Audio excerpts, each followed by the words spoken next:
We are live. We are live. Welcome to College Football's Peek Around the Corner with your host, Greg Pflugar. We cover everything in college football because we love everything in college football. And if you do as well, please subscribe to our channel. Smash the like button if you like our content. Share the video with your family and your friends. Welcome in. Welcome into the studio, the little general and the fat guy from Minnesota. Welcome into the studio that sits on the corner of Keith Jackson Parkway and Kurt Gowdy Avenue. Do not be afraid. Do not be afraid to be a legend with your comments in the chat room, with your phone calls later in the show. Well, we came on just a little bit earlier today. I think there's a very good chance that we're going to get some report later during the live show out of Amelia Island. So keep your head on a swivel. So I don't know what it would be. I'm just saying, keep your head on a swivel. We'll cut in if it's interesting, if something pops, if something dramatic, whatever. So keep your head on a swivel. Let the fat guy from Minnesota know if something pops in Amelia Island again. It's been well established. The curse of Amelia Island is a lot stronger than the curse of Oak Island. Every single time the ACC has their meeting, not every time, the last 2 years, first day of their meeting, spring meeting, holy smokes, we get a big story. Again, smash that like button if you like our content. It's pretty exciting. We've been around here. College football's Peek Around the Corner is only 21 months old. We haven't been around for 2 years yet. We have not been around for 2 years, and we are on the precipice of having 100,000 likes. Holy smokes. Holy smokes. So please smash the like button. We're going to get to 100,000 real soon. Not in a couple days, but we're going to get there soon. Maybe in a couple days. Maybe. But smash the like button if you enjoy our content. Thank you so much for your generosity in smashing that like button. It helps us with the algorithms of YouTube so very much. It shows up on our analytics. Thank you so much for smashing that like button.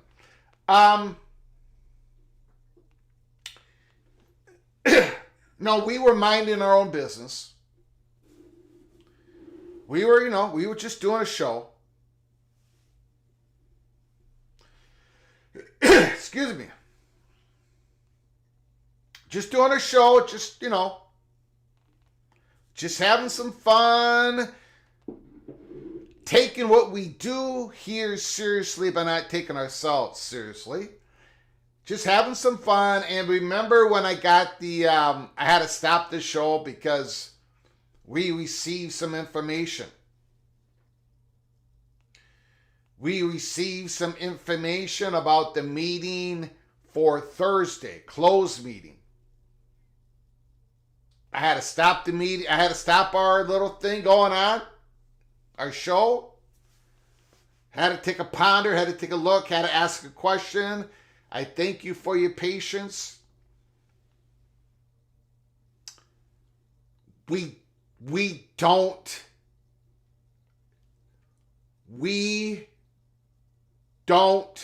know. This show today on Tuesday, May 14th is allegedly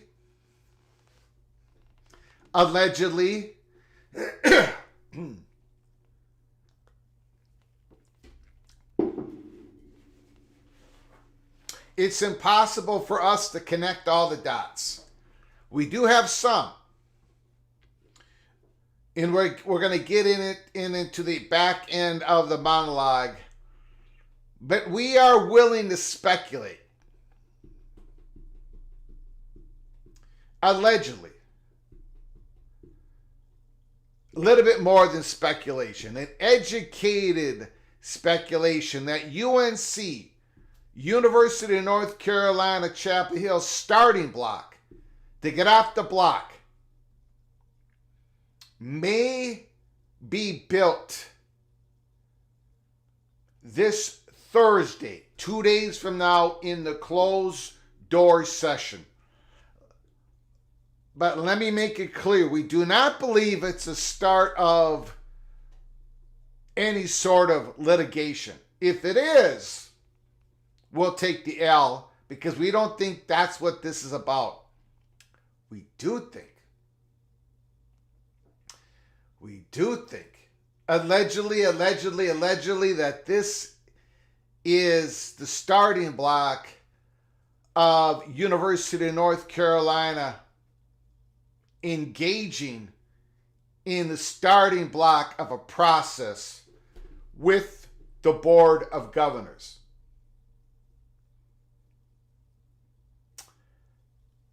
We're going to get into it at the back end of our monologue today. Allegedly. We're going to go back in time, and we're going to go piece by piece on what we've reported to you about North Carolina.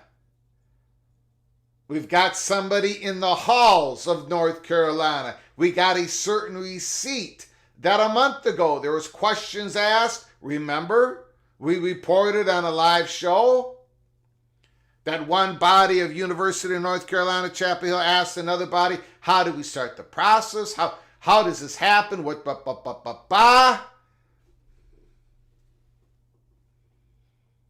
And then we have a comment, unsolicited comment, coming out of a Board of Trustees, Bolick, yesterday.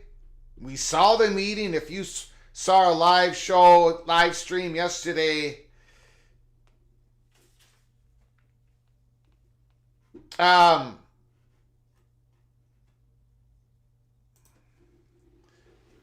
Will Doran,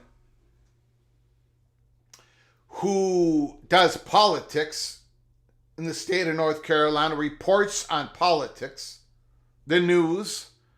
In Raleigh today, Senator Thom Tillis just dropped by the press room. I asked him whether UNC should leave the ACC. Like Brian Murphy reported yesterday that some Chapel Hill trustees seem to want. He declined to comment. The senator declined to comment. Emphatically declined to comment. Now, I don't think it's irresponsible to say the last 70 years, the last 60 years, if you would have asked a senator from North Carolina about the possibility of North Carolina leaving the ACC, they would not have declined comment. They would have looked you straight in the eye and said, "What are you talking about?"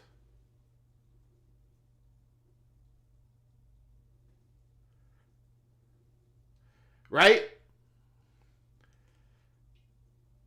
But this senator did not say, he just emphatically declined to comment. They are poking and prodding the local press, the national press, and the pressures from the North Carolina money perch, as we reported to you, is mounting. They're squeezing. They are squeezing the Board of Trustees. They're squeezing Bubba Cunningham. So we're going to talk about it. We don't know for sure. I wish I could tell you. When we don't know something, we tell you. When we do know something, when we have the goods, we tell you. And we make it pretty clear what we're talking about. It looks like, allegedly, that the UNC starting block on engagement for the Board of Governors start in a closed-door meeting this Thursday. We'll get into it. First of all, we got other stuff to go through. Before we get to that, I want to thank everybody who's just come on in at the start of college football's Peek Around the Corner Tuesday afternoon. Big Ears Bo is in the house. Mr. Colorado Buffalo. Richard L. NBC. Saturday night. Colorado at Nebraska. We're going to be going through some start times of games that have been already presented. We already know. So we're going to go through a few of those. It's an exciting time. We're going to see scheduled primetime games filter through for the next few days, the next week. Really exciting times. Kerry Gold-Nose is in the house. Clemson alumnus. Charlie Atwood, we are. Penn State, Dara Harlow. Afternoon, everyone. Moth Prof, Chief Fan, Mr. Hot Guy, DP, Bruce Harris, Boomer. Go Hokies, Nick Boardman, Caleb Ramirez, Mr. Spartan, Sparty Anthony Carlson is in the house. This is Sparta. Cam and B, Rock Chalk, Jayhawk, Sheep and Wolves Clothing, Mr. Buckeye, he's first, kind of. Thank you, Gerald Jones, for coming on in. R. Webb is in the house. Jimmy is in the house. Tracy, FSU, hi from Tallahassee. Stephen McNeely is here. MGC Sooner. Expedition Greg. Gene Watson. Jay Chapman. Northern Knoll.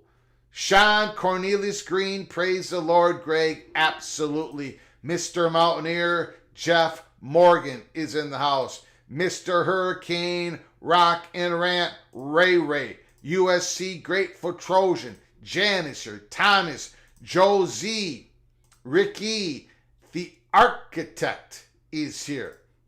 The architect is here. Michael Uten, Morris Simmons.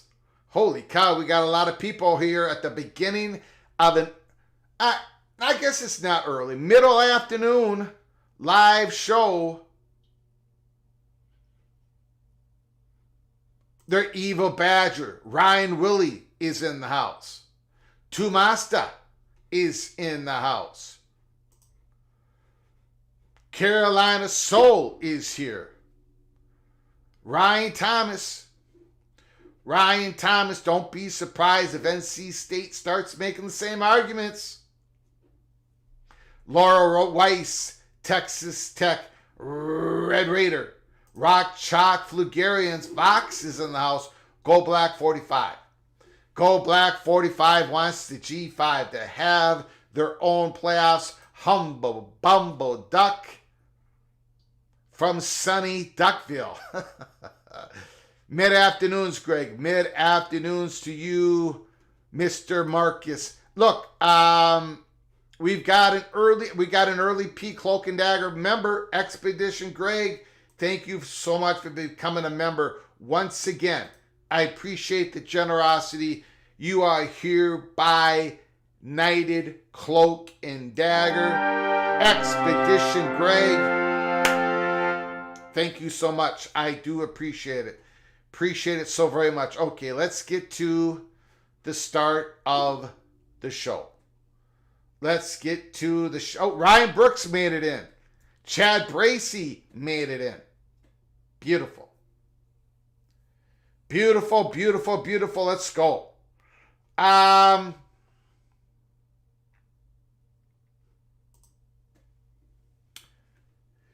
Wilner, the Mercury News.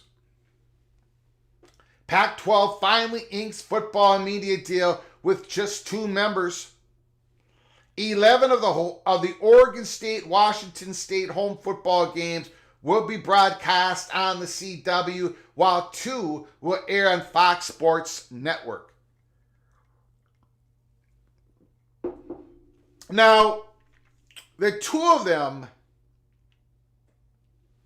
it's either going to be on Fox Sports, Fox, or on FS1.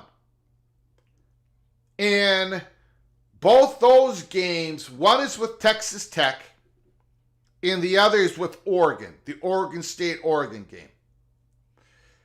So the Big 12 and the Big 10 games, they're not putting on the CW. If you guys notice that. I don't know if you noticed that. The games that are being played against a Big 12 opponent and a Big 10 opponent are not being played on the CW. They're playing on Fox. And then the rest of them are playing that's the CW. The 1-year media contract is part of the pair's plan to fight for survival.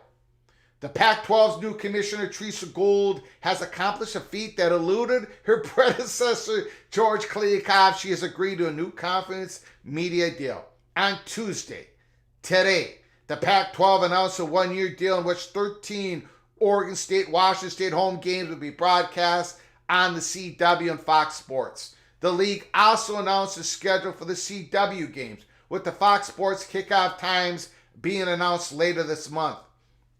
The latter network will own 2 matchups, airing either on FS1 or Fox Sports proper: Oregon versus Oregon State, Texas Tech versus Washington State. Oregon State, Washington State, the remainder of the Pac-12, after the conference collapsed last year, have a scheduling agreement with the Mountain West, where each team will play 6 games against conference teams. The rest of the schedules are filled out with traditional Pac-12 rivalries, or what would have previously been a non-conference game. The 2 schools still have the rights to call themselves the Pac-12 as they continue to consider options for their future. Now, we have Peek Around the Corner. We've opened up the matinee special, Pac-2 and Friends. That's the name of the drama. There's 6 schools standing on that stage, 6 Mountain West schools. They continue to consider options for their future. They are looking to rebuild the Pac-12 with an exit hatch, just in case they get brought up by the ACC or the Big 12. The 2 schools still have the right to call themselves the Pac-12, and they continue to consider options for their future. As we reported about, 3 weeks ago, a month ago, it has begun. The work has started. That's why we open up the matinee. They receive valuations. This media deal is finally announced, but it was 99% done 3 weeks ago. So they have the evaluations. Now, we're going to get into it a little bit here. The fate of the Pac-12 networks is unclear. The Pac-12 Enterprises, the league's production facility, will produce all home games for the CW, the league said.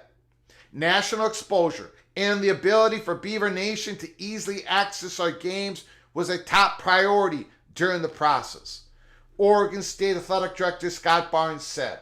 Additionally, the ability to announce game times well in advance provides an improved experience for student athletes and fans.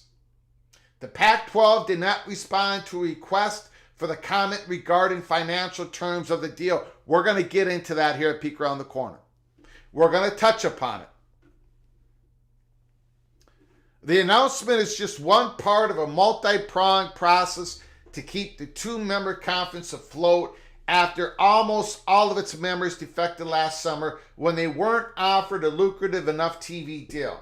The NCAA stripped the conference of its autonomy voting status earlier this year, and both athletes and coaches have fled to greener pastures in a mass exodus of transfers and new jobs. And finally,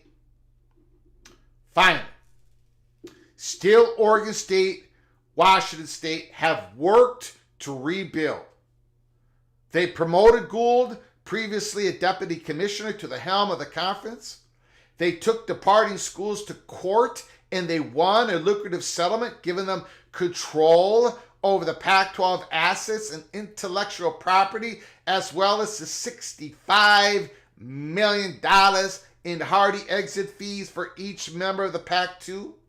They signed a scheduling partnership deal with the Mountain West for football, another with the WCC for basketball, and a majority of Olympic sports. They even were able to negotiate a guarantee in college football playoff that, while not eligible to receive a conference automatic qualifier, the two schools could earn at-large bids.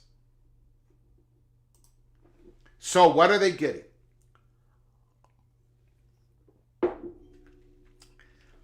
What is Oregon State, Washington getting? They're getting really good exposure. They are.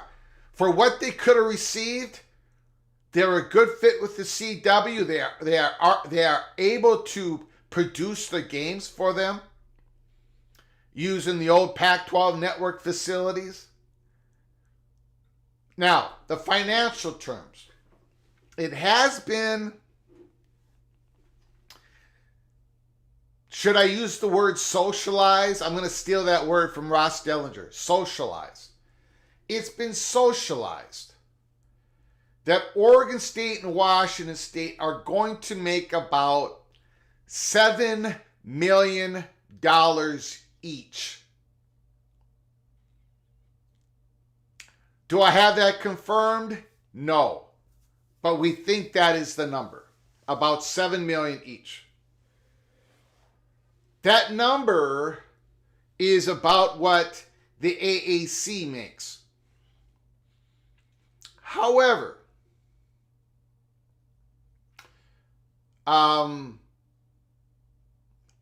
it's interesting. If you project Washington State and Oregon State getting their valuations, Fox and the CW, and trying to evaluate what their options are in the future here,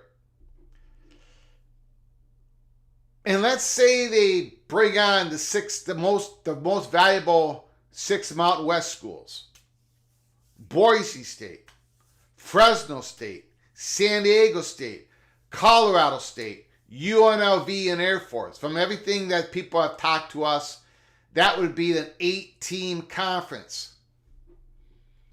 Would Washington State and Oregon State make more than $7 million each on that type of contract?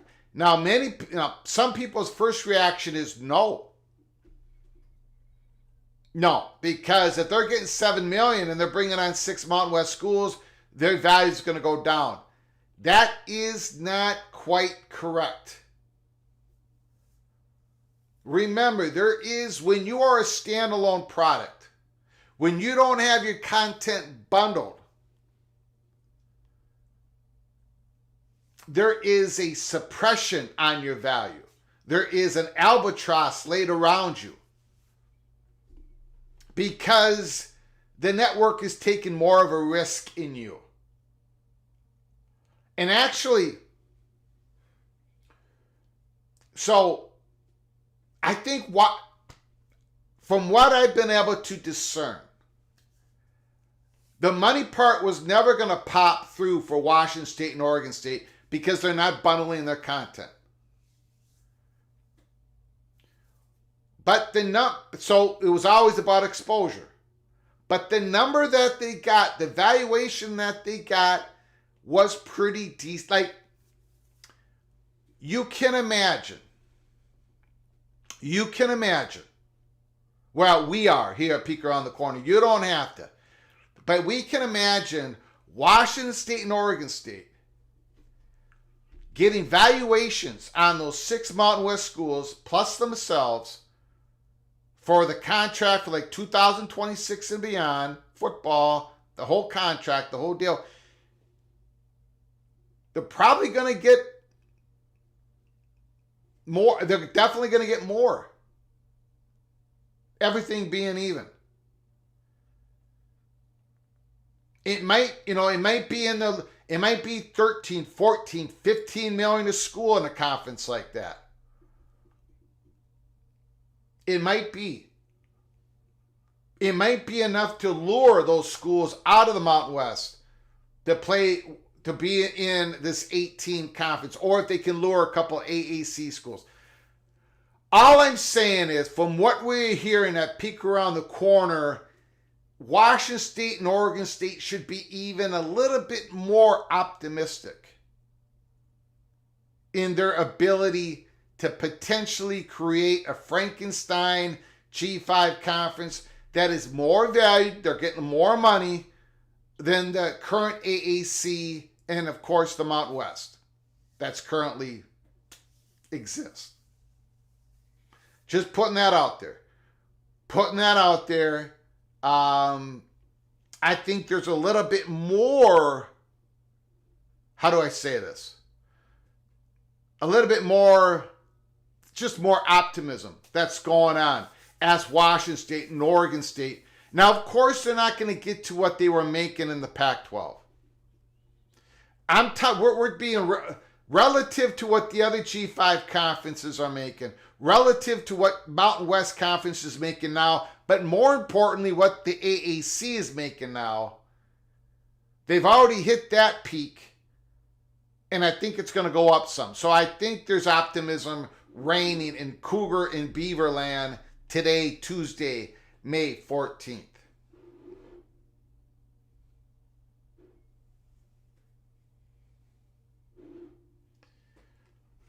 Now, let's get to the next story before we dive back into North Carolina.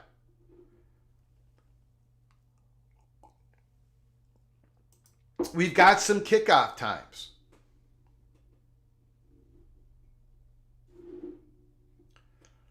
Florida State versus Georgia Tech, Saturday, August 24th, week 0, 9 a.m. in the morning. And you better believe it, peek around the corner. College football's peek around the corner. We're going to be doing a watch party. A PATC breakfast watch party. Florida State, Georgia Tech, 8 o'clock Central, 9 o'clock Eastern, 7 o'clock Mountain, 6 o'clock Pacific, or whatever. It don't matter. We're going to be doing it. Florida State versus Georgia Tech. Watch party, Dublin, Ireland.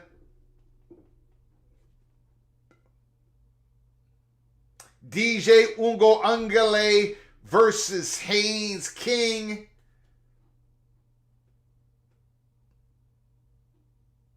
Can't wait.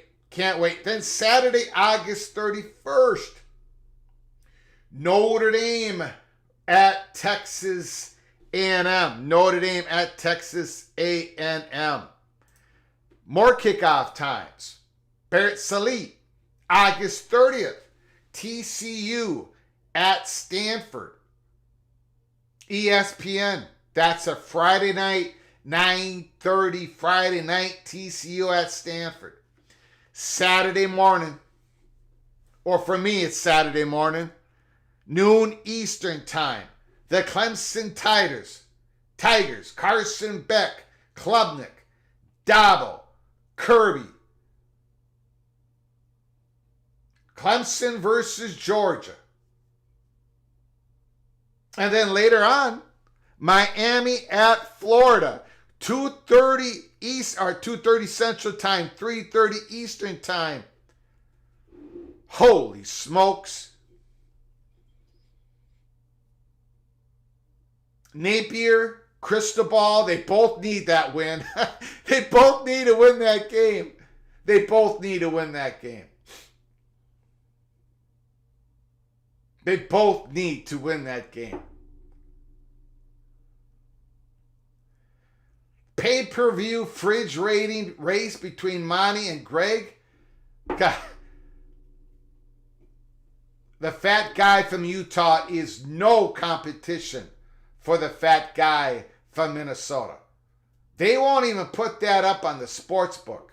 That is too much. One is too much favored over the other. Boston College at Florida State. 7:30 Eastern, ESPN, September 2nd. So there are some more games. CBS Sports.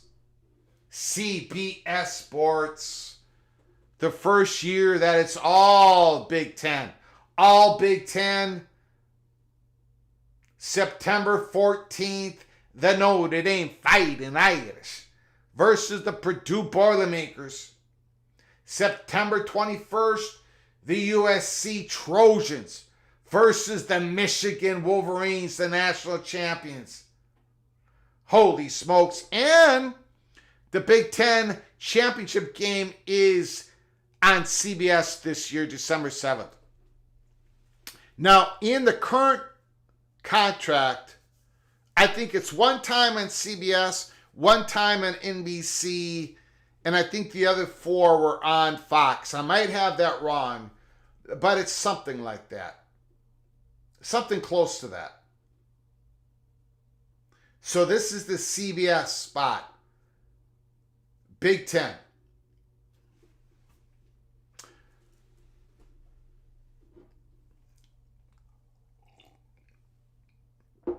Okay. Now we're going to get into North Carolina. We're going to get into North Carolina. I need you to hold on for just 1 second. I just got to check something.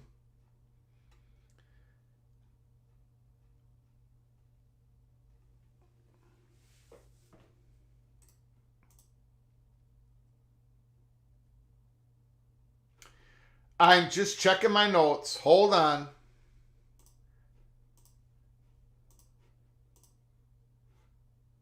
No, I didn't want that. I did not want that.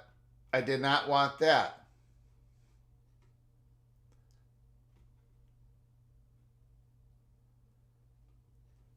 Okay. Let's set the stage here. Let's set the stage.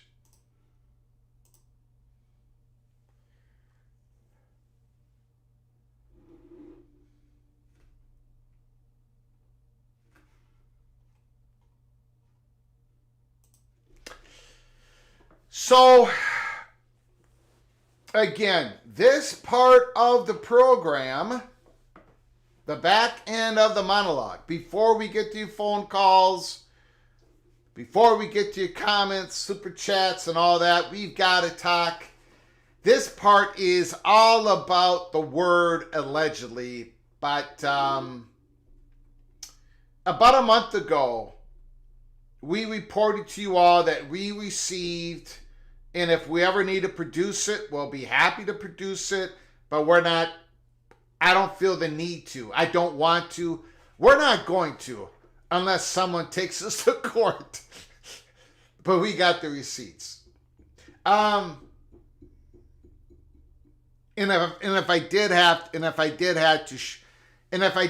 to show it, we would actually have to redact a couple email addresses and stuff. And I don't know how to redact something. Do I just put a big black marker over it? Is that how you redact something? Is that how you officially redact? But anyways, we know of their communication about a month ago. We did a live show on it. Oh, it was part of a live show. We know there was one body of North Carolina asking another body about how does this process work? How do we engage with the Board of Governors? What do we do with this new rule that they have to submit a financial plan when it comes to potentially changing conference affiliation and all that stuff? We also know that We know for 100% certainty, we've got a date on it. I am surprised there hasn't been a report on it, a public report, besides us. But maybe it's just maybe it's not enough, I don't know. But we know that the North Carolina money perch is engaged. We know that. Obviously, the Board of Trustees is feeling the pressure now. When the big money talks, when you're having a deficit, when the big money doesn't want to double dip, triple dip to keep you competitive, and at the same time they don't want their smaller programs to be cut. It's all sorts of pressure, man. It is all sorts of pressure. In North Carolina, it's feeling it. And in that coordinated effort by the money perch of North Carolina, and I'm not going to use the word allegedly in this particular case, it was about UNC North Carolina having to look out for its interests. Those were the exact words. Telling North Carolina, telling the Board of Trustees, telling Bubba Cunningham, North Carolina has to look out for the best interests. Because, or we're not going to. Now, the same language was used from the Board of Trustees that spoke out yesterday, that North Carolina has to start looking out for the best interest. During the live show yesterday, we received a report, not from BTM, not from his associates, not from the money perch, but I'm going to tell you because it's the same fountain of information, the same stream of information, the same fountain of information that we've been receiving on these other things about North Carolina, the rock fight, Kevin Gusowich, the politics of it, the board-leaning SEC, everything about it. That same stream of information is talking to us about there is more than a reasonable possibility that North Carolina's starting block on engaging with the Board of Governors starts Thursday. Now, what you see before you on the screen is the open session for tomorrow. We're not going to be covering it. We don't think anything. Now, a whole bunch of important things could happen here, right? Look at the agenda, but nothing that would crack into our college football PATC live show.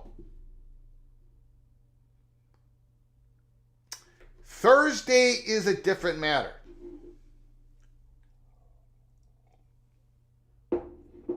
Thursday is a different matter. I just popped Thursday on the screen. The closed session, and we talked about this yesterday, because I got a report right during the live show. The legal update, number 18. That is the one that we're looking at. Again, we're not going to be able to watch it. There's not going to be any reports on it, at least initially. May 16th. May 16th, it may be a very pivotal day in this saga when it comes to North Carolina. We, again, source inside the halls of North Carolina. And no, it's not my nephew. He used to work there, but he's in Sweden. He's a professor at Sweden, in the country of Sweden. One of those famous universities. I don't know I cannot, but anyways, check, Google something, Rafdam, Dorm, I don't know. Anyway, it don't matter. But it's not my nephew.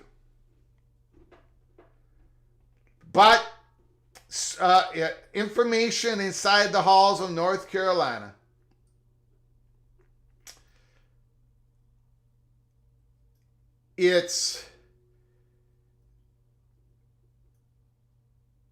There does seem to be a belief that this is the starting block for engagement with the Board of Governors. What type of framework do they need? What do they need to do to be prepared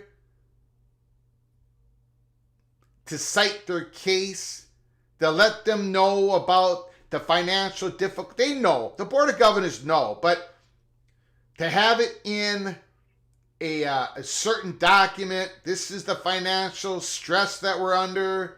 This is why we would change conference affiliation, and then project numbers, put projection numbers in there. This seems to possibly be the starting gate of UNC's interaction with the Board of Governors. Now, does that mean they haven't interacted with the Board of Governors when it comes to this subject until now? Well, we haven't heard anything. Maybe they have. Maybe we're wrong. Maybe this isn't the starting block. Maybe the starting block took 3 months ago. But we don't think so. Stockholm University? I'm not sure if it's Stockholm.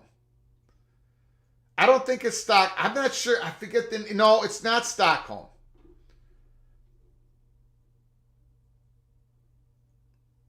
But anyways,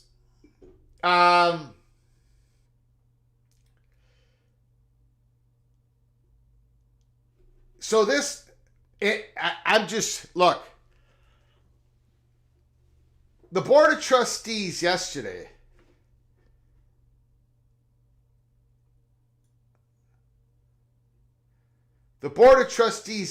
talked about how he is advocating for them to move. We believe that the University of North Carolina is going to start presenting themselves.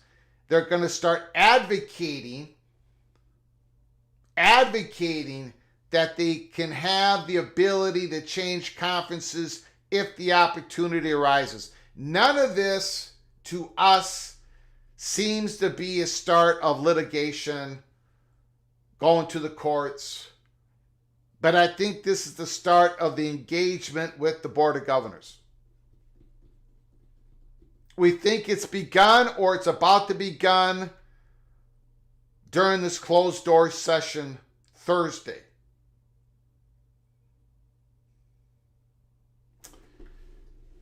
There's a lot of breadcrumbs leading up to it. There's a little bit more information we can't get into at this point. On Thursday, 9 o'clock in the morning Eastern Time, 9 a.m. Eastern Time, we are going to be starting a live stream. We're going to be following the events that are going on in the open session at UNC Chapel Hill. Because if you go back and look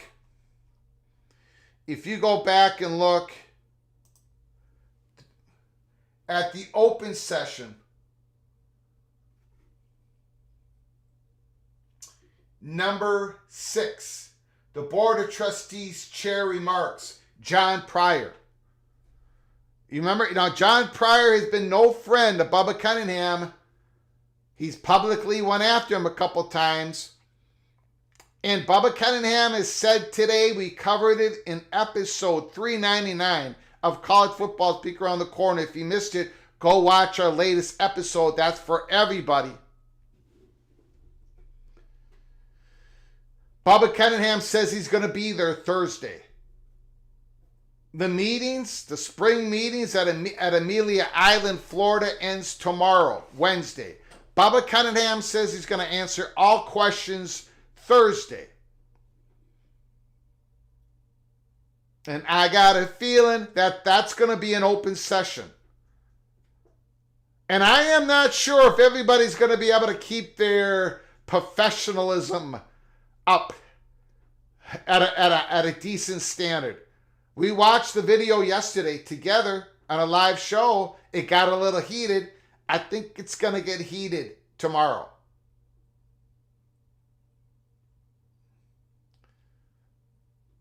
I don't think it's Rotterdam either. You know what? I'm going to ask my sister. Hold on. Hold on. Hold on.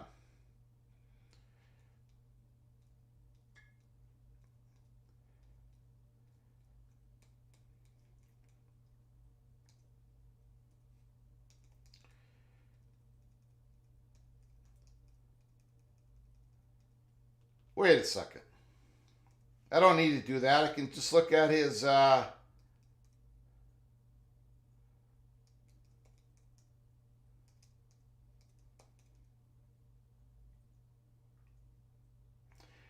it's Gothenburg. Did somebody guess Gothenburg? University of Gothenburg, studying comparative politics, inter-party competition, intra-party competition, and political economy. Postdoctoral fellow at the University of Gothenburg. I can't even name the university. Anyways, used to be at North Carolina. But anyways, we've got people, we know people there, so it looks like North Carolina is on the starting block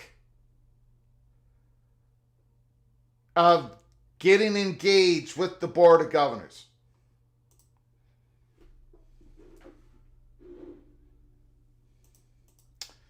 Now, my question is,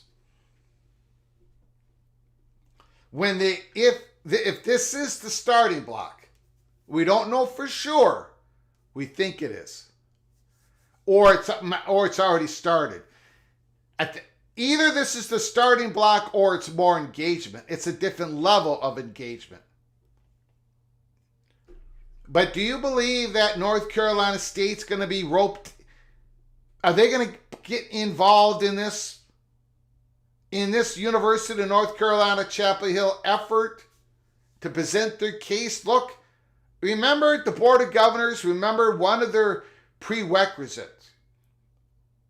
One of the things that University of North Carolina Chapel Hill has to do is present a financial plan. If they were going to have the opportunity ever to change conference affiliation, they would need that financial plan approved. Now, obviously, North Carolina Chapel Hill they don't know. They have no idea. They don't know if they're going to get the opportunity to leave. They don't know how much it's going to cost per the Florida State and Clemson case. They don't know what they would get. They don't know the revenue that they would make from the Big Ten and the SEC. They can cast projections if they wanted to.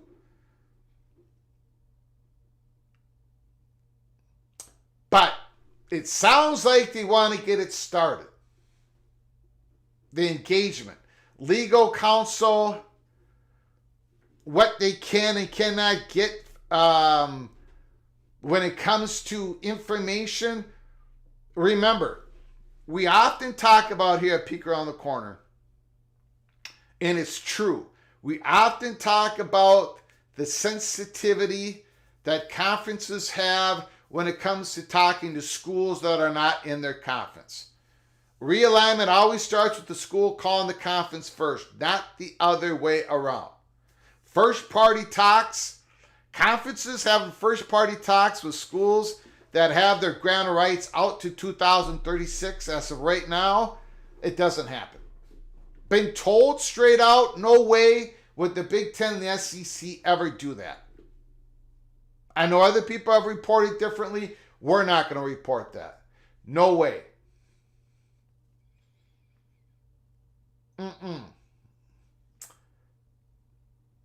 So we often talk about the sensitivity that the conferences have when talking to schools. But there's also sensitivity with schools talking to conferences. Not to violate the bylaws, their conference bylaws. to be able to get good information, to be able to pick up good information in regards to third-party talks when it comes to potential media partners, potential conferences, potential deals, potential impact on research and everything else with the institution. They get all those numbers. Remember, if they're going to ever present a plan to the Board of Governors, they're going to have all that done. They're going to have all that done. Now, I'm going to tell you something. I'm going to tell you one school that has all that done. They have everything done. All the potential projections of going to the Big Ten, of going to the SEC, getting a full share, getting a half share, everything, travel, expenses, they've got it all done. And that's Clemson. Florida State might have it all done. They probably do. But we know Clemson does. So does North Carolina have all that done? Probably not. Probably not. I think this is the starting block for North Carolina Chapel Hill to get off the blocks, to get engaged. The money perch is going after them. The trustees inside the Board of Trustees are going after each other. Some are advocating a change in conference. Be it the Big Ten or the SEC, we believe the Board of Trustees leans to the SEC. We believe the Board of Governors leans to the SEC. But definitely not going to take Big Ten off the table. So we think the starting block starts Thursday during the closed meeting, at the end of the meeting. So we're going to open up the phone lines. You can talk about anything in college football, anything with these games. Keep your head on a swivel. I expect there to be some reporting in and around Amelia Island later today. The potential House settlement, House versus NCAA settlement later today potentially. So keep your head on a swivel. The phone lines are open. 763-260-1333. 763-260-1333. Earlier today,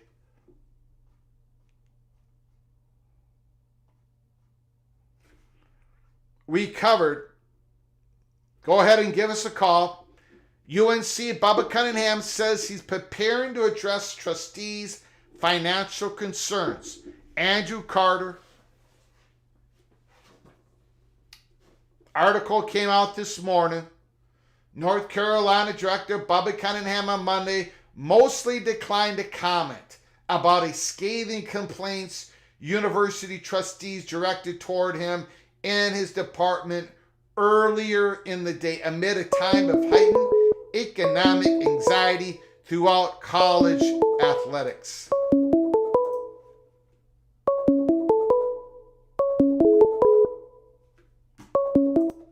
Call from Crab Cakes and Football. Mr. Terrapin, Crab Cakes and Football, thanks for calling. The floor is yours. Hey, with the Oregon State and Washington State forming a new Pac-12, I don't know how to ask this question, but I'm going to try. Do you think they need to give some kind of assurances that they're not going to bolt somewhere else if they're offered? I don't. For other teams, because you're going to have the Mountain West and whoever joining them if they do, and then now all of a sudden the Big 12 gets poached or ACC starts poaching again or whatever, and their name gets called. I mean that seems like a high risk for any team that's going to try to form the new Pac-12 if they're going to. I think there'd be a financial penalty, right? An exit hatch that is filled with money. Like, they're going to have to pay the Boise State and these schools, whatever schools decide to join them, Washington State and Oregon State are going to have to take some of that money they received in a divorce settlement with the Pac-10, the other 10 schools, and they're going to have to shove it over to the Mountain West schools to make up for them leaving. So, yeah, I think there's going to be an exit hatch, but I think it's going to be filled with money to make sure they, else why would those schools join? They need some assurances. You're absolutely correct. Yeah, because I was thinking, because, you're going to ask up in one, possibly two different smaller conferences to form an 8 or more team conference, and the two linchpins to that conference all of a sudden gets the phone call. I'm thinking, yeah, that's a risk and a half right there, but it's worth the take, but still, it's kind of risky for the new schools, unless they have a bag, like you said, to fall back on and everything. And I really have nothing else to add. I'm leaving the North Carolina thing alone because I'm still trying to figure it out myself. So I'll leave you alone, man. I got to go to work, but I just want to call you. All right. Thank you, Mr. Terrapin. Call again, sir. All right, man. Got it.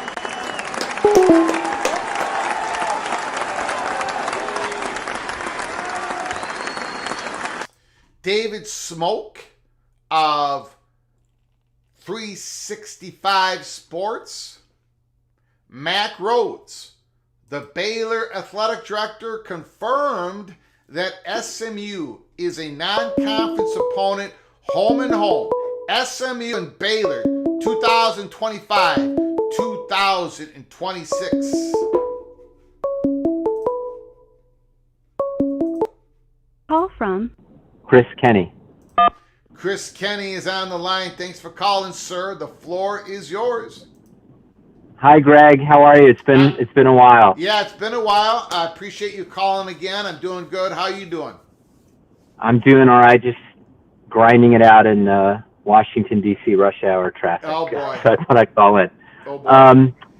I saw your tweet this morning about the Kansas thing and Monty, and I don't want to weigh in on that kind of, nonsense tweet, but I did think about the show you did on Kansas, and I had a comment. I don't know if it's been raised or not, but I think Kansas makes a lot of sense at 20 for all of the reasons that you have laid out.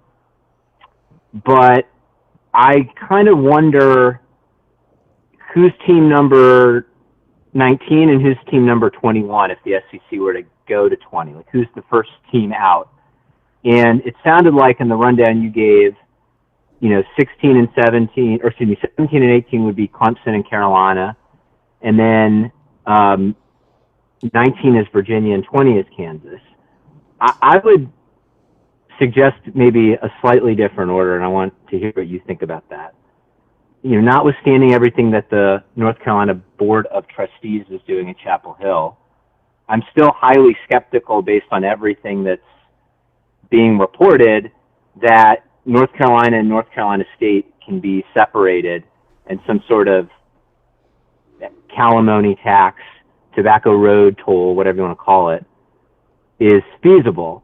And I still believe that they are more likely than not a package deal. Yep. The other point that I would raise is that I also think, until, proven wrong publicly, I still think Virginia and Virginia Tech are a package deal. I know that they don't have the same governance issues that North Carolina does. They've got their own separate boards that don't run up into a larger board of governors for the state. But their board of trustees, I think they're called the Board of Visitors, they're all appointed by the governor of Virginia. And the current governor of Virginia and the current attorney general of Virginia are A, hyper-political, and B, hyper-involved in sports issues.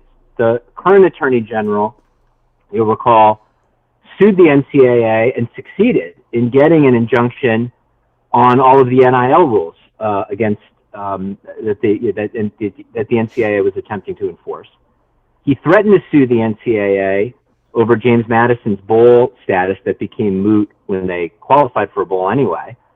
But he was also, as was the governor, highly involved in trying to move the Wizards and the Capitals from D.C. over to Alexandria, Virginia. And that loss, that failed because another politician in Virginia, a very powerful state senator, was responsible for torpedoing that deal. So you've got a lot of very ambitious politicians who meddle in sports a lot, as did Governor Mark Warner, 15 years ago, when he strong-armed UVA into making sure that Virginia Tech came to the ACC when it expanded with Big East schools, and that left Syracuse out at the time. So I still am not convinced that either North Carolina or Virginia could separate themselves from their sister school in any event. So then the question becomes, well, how do you get Kansas at 20 and UVA in its 19? I would suggest actually that UVA is potentially team number 21, and that taking North Carolina and North Carolina State as a package deal is not dilutive to the SEC, because North Carolina is enough of a prize in and of itself that it makes North Carolina State attractive. And then if you've got one spot left and you can't take UVA alone, and you don't want to take UVA and Virginia Tech as a package deal, which probably is dilutive, Kansas slots in as team number one. And I think, all things being equal, the University of Virginia alone versus Kansas is a more valuable addition, right? It's a wealthier, larger, faster growing state. It's proximate to Washington, D.C. I think head-to-head, UVA is probably a better value. But if you can only take one school and you can't, you're not going to go to 21, then I think Kansas makes sense to slot in at 20. And UVA and Virginia Tech are on the outside looking in and potentially just staying in the ACC, because I don't think the Big Ten would take UVA and Virginia Tech as a package deal either. Mm-hmm. I don't think that that's an unreasonable scenario to play out, but I'm curious to hear what you think about. I mean, I remember the show you did where that UVA booster said if you think they could even go to two different conferences, that was when people thought Virginia Tech might go to the SEC and Virginia would go to the Big Ten. Yeah. And he said, if you think that's feasible, that ain't even going to work. They got to stick together. And I wonder if that means if they both got to go, then nobody can go. Yeah. Great. First of all, great call. I want to make something clear, though. I've not changed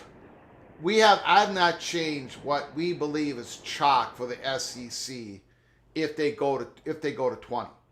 We haven't made that change yet. We believe at this point, there's 1,000 variables, there's a very good chance I'm going to take the big L, Chris. But we believe that it's still North Carolina, Clemson, North Carolina State, and Virginia. And I said that on the live show. The Kansas will be, I feel more comfortable talking about it today than I have any other day. We feel great. There are other people who also know or believe this, have been told this, that haven't come out. They don't need to. They'll do it on their own time schedule. Kansas will be in play if the SEC is motivated, if they feel like they need to, the betterment for their conference, to go to 20. They're in play. But we, like everything you just said, we still have North Carolina State as that 20th. But Kansas would be in play. I did say in the live show, Kansas are going to want North Carolina to be able to separate themselves from North Carolina State. Having said all that, the Virginia Tech thing is real. As you've hit upon it. They're so tangled up politically, not structurally like what's going on in the state of California, North Carolina, but it's going to be a tough slog for Virginia to separate themselves from Virginia Tech. But everything being equal, there's no reason for PATC to change what we've got up on the sports book at PATC. We think it's going to be North Carolina, Clemson, North Carolina State at this point, and Virginia.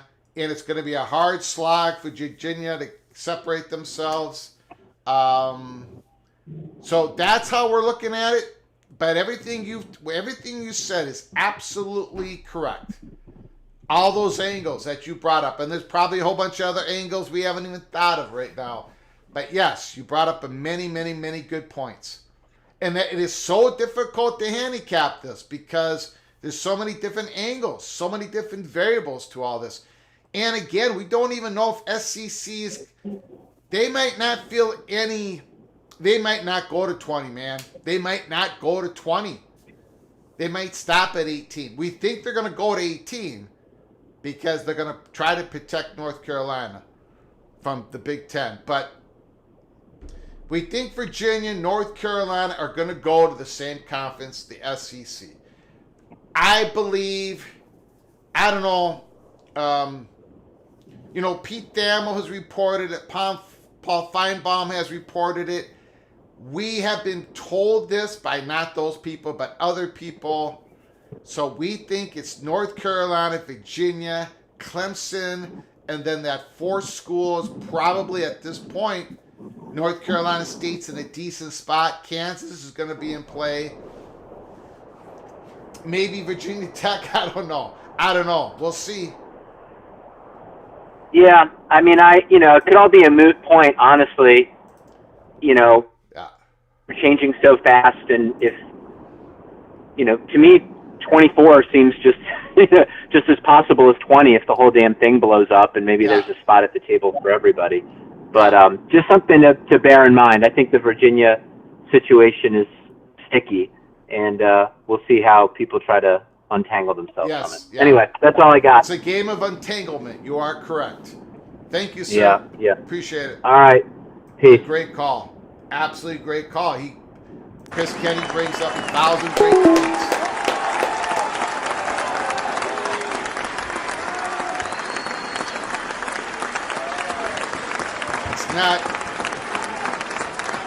There is nothing incorrect that Chris Kenny just brought up. Call from, in my opinion. I'm sorry, did not get the name. BJ. BJ, the floor is yours. Hey, what's up, Greg? Again, thanks for having me on. You bet, sir. You bet. I appreciate you calling. So, Greg, a few things, but first, you have sources that I don't have. I don't even have any sources. I'm just a guy who likes college football, and I kind of like the strategy from a conference building perspective. It's intriguing from a fan's perspective, right? Mm-hmm. And so a lot of times we end up in the same space, right? That's what I like about you, is like your source, but I like your way of thinking, and like yourself, I think UVA, North Carolina, NC State, Clemson are the odds-on favorites to be in the SEC, right? And but I do for the Kansas talk, I'm just trying to entertain that logic, right? I'm trying to entertain it. Yeah. And Sankey, when he's talked, it's 50-50 whether he's trying to push a narrative or whether he's been candid, or he's been very candid in his communication with the public. And he mentions about geographic fit and culture are very important to him, right? He said that on numerous occasions. And being geographically fit and having a culture that's SEC-like. When I think of Kansas, I don't think of that, right? So it's hard for me to digest that. But I will say this: I think Mr. Sankey could be using this as a ploy or as an incentive or a scare tactic to the folks in Virginia. Like the previous commenter mentioned on, Virginia's government is closely tied to college athletics. And if Sankey thinks that UVA and Virginia Tech are tied, it can be a ploy to the folks in Virginia. Hey, either you take the 20th spot and be in big boy athletics, or you and your brother can middle in the G5 arena. Does that make sense? Yeah, it's it's interesting. Interesting. A little bit cloak and dagger. Um, I mean, because yeah, go ahead. on its surface, taking bias out of it. If I'm starting a business, right, and I look at college conferences as like a huge business, you start a business in Virginia and not in Kansas. Mm-hmm. Population, political influence, power, academics, recruiting base. Virginia's a top 10 state in terms of recruits. So all of that kind of tilts the scale in a mighty way when you look at just the universities. Now, if you look at on-field performance, and that's a fan-centric kind of viewpoint, it's Kansas has a really good basketball program. Their branding is better, but on the court, UVA and Kansas over the last decade are kind of even, right? Yeah. When you look at basketball and football, prior to Leipold, I think he's like 17-20 in his 3 years. But prior to that, they were horrendous. One of the worst programs of the last, 10 years before Lipo came. And so when you look at the totality of a decade, Kansas football and UVA football, it's about the same. So the only major difference between the two programs is just location. And unfortunately for Kansas, when I think of Virginia, I think, the population, the influence of academics just weighs heavily in Virginia's position. Yeah. Unless I'm just missing something. No, I don't think you're missing anything. I don't think you're missing anything. I would suggest that at this time how PATC's handicapping this, it isn't so much a Kansas versus Virginia situation. Okay. It's more like a Kansas is going to be in play if North Carolina, Clemson, and Virginia are 17, 18, and 19, and there is no attachment to any of those universities. Gotcha. Okay, that makes sense. You know what I'm saying? Yeah.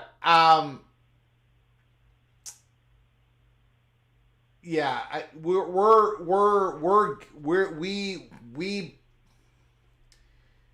the whole Virginia to the SEC thing, it has a lot of what we would consider traction. Like, that seems to be where now I do want to mention this though. Okay. You kind of reminded me of it.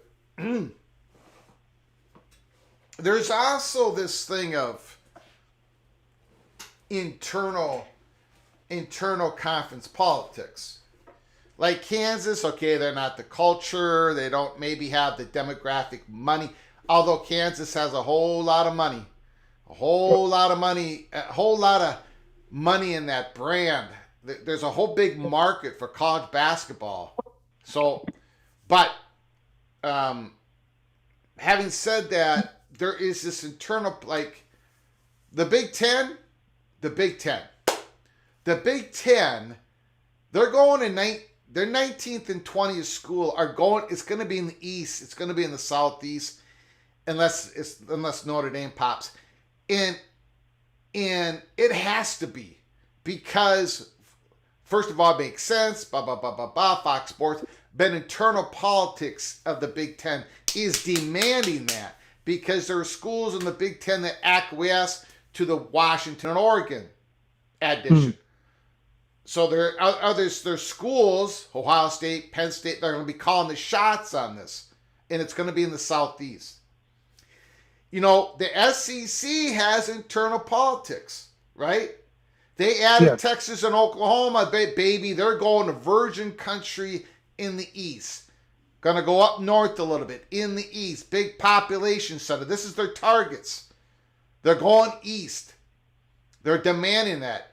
They want the big virgin, no SEC, no Big Ten, two big states, demographically, a whole lot of money like you're talking about in the state of North Carolina, Virginia. Basketball brands, Clemson, which is going to take care of the valuation of football. It's going to pop them up a little bit when it comes to college football playoff money. Oh, and there's one more spot to fill. And if there's no attachment to North Carolina, Virginia, then Kansas is going to be in play. And it's kind of like a bone to be thrown out to the west, right? Gotcha. It's a balance of interest that you're trying to cover in these larger and larger conferences. Go ahead, BJ. So basically what I'm hearing from you is this is Sankey and his crew having a plan A, plan B, plan C. Absolutely. And the Big Ten has that as well. That makes sense. I mean, what if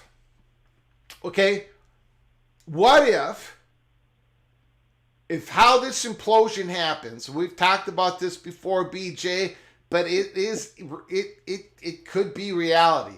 What if the SEC gets to eat first, second, third, and fourth because the implosion, ESPN got themselves somehow involved, whatever. I don't know exactly how it would work, but let's say the SEC eats 1, 2, 3, 4, and they protect North Carolina. They go grab Virginia. They go grab Clemson and Florida State. Let's say Florida State has to acquiesce and go, okay, all right, okay, we'll go to the SEC.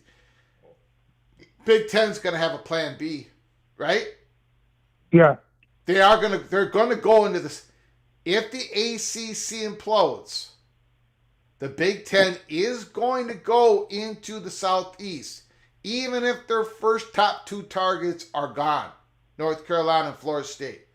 They're going to go. They're going to get something.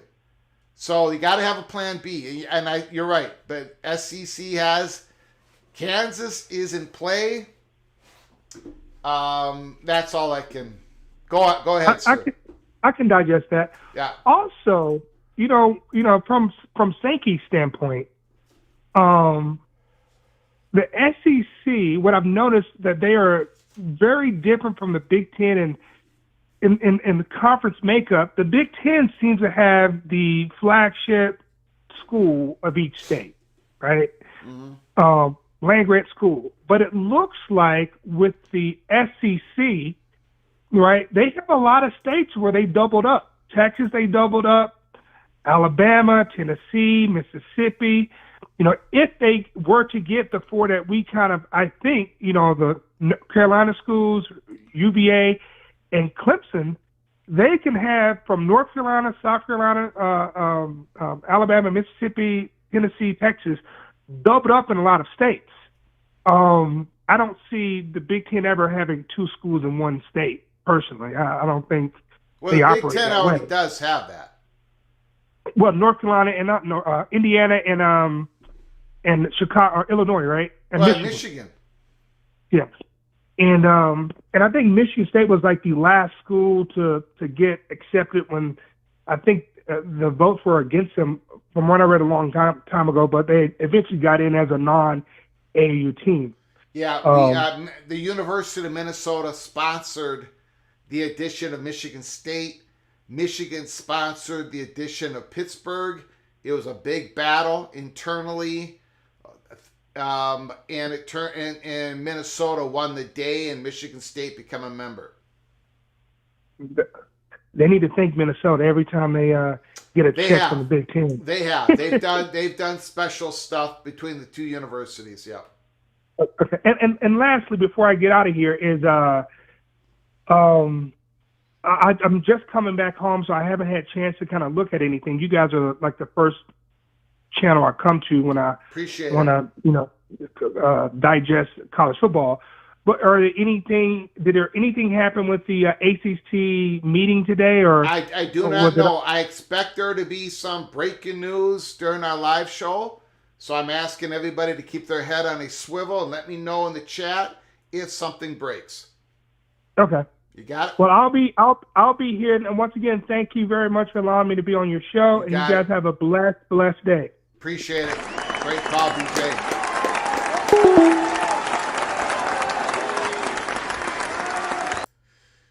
Ryan, Willie, holy smokes. Thank you for your 5 gifted memberships. Man, oh man, the generosity you provide us, Ryan, Willie, thank you so very much. Call from Jamie Thornton. Hey, Jamie, can you hold on for a second? Oh, you know it, Greg. I appreciate it. We've just gotten some incredible generosity from people, and I want to thank them. Ryan, Willie, thank you so very much for your gifted memberships. Morris Simmons, Gene Watson, MGC Sooner, Brother Mazzone, and Michael Morseed, you are all hereby knighted officially Cloak and Dagger.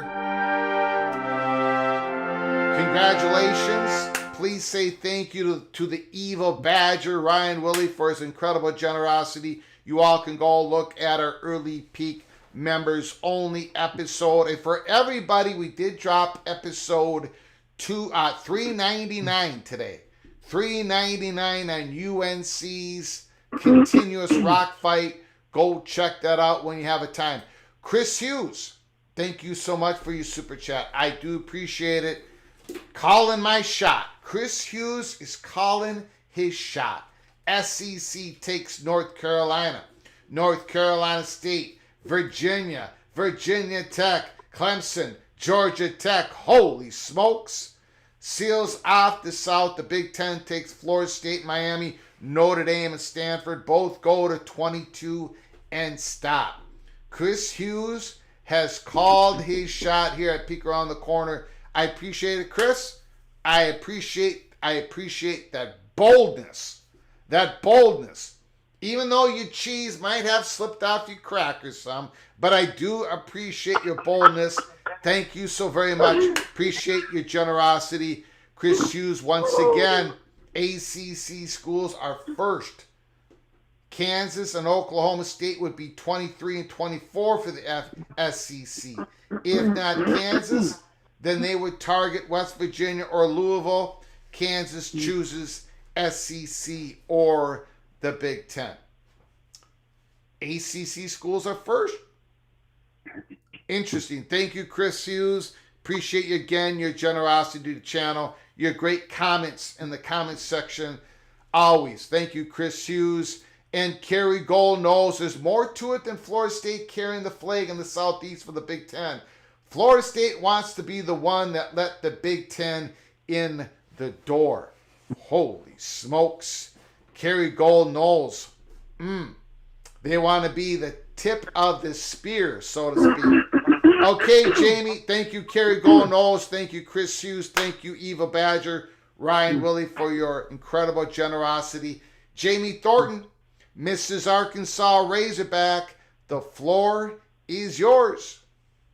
Hey, Greg. Well, I've got a really bad sore throat today, so I'm not going to stay long.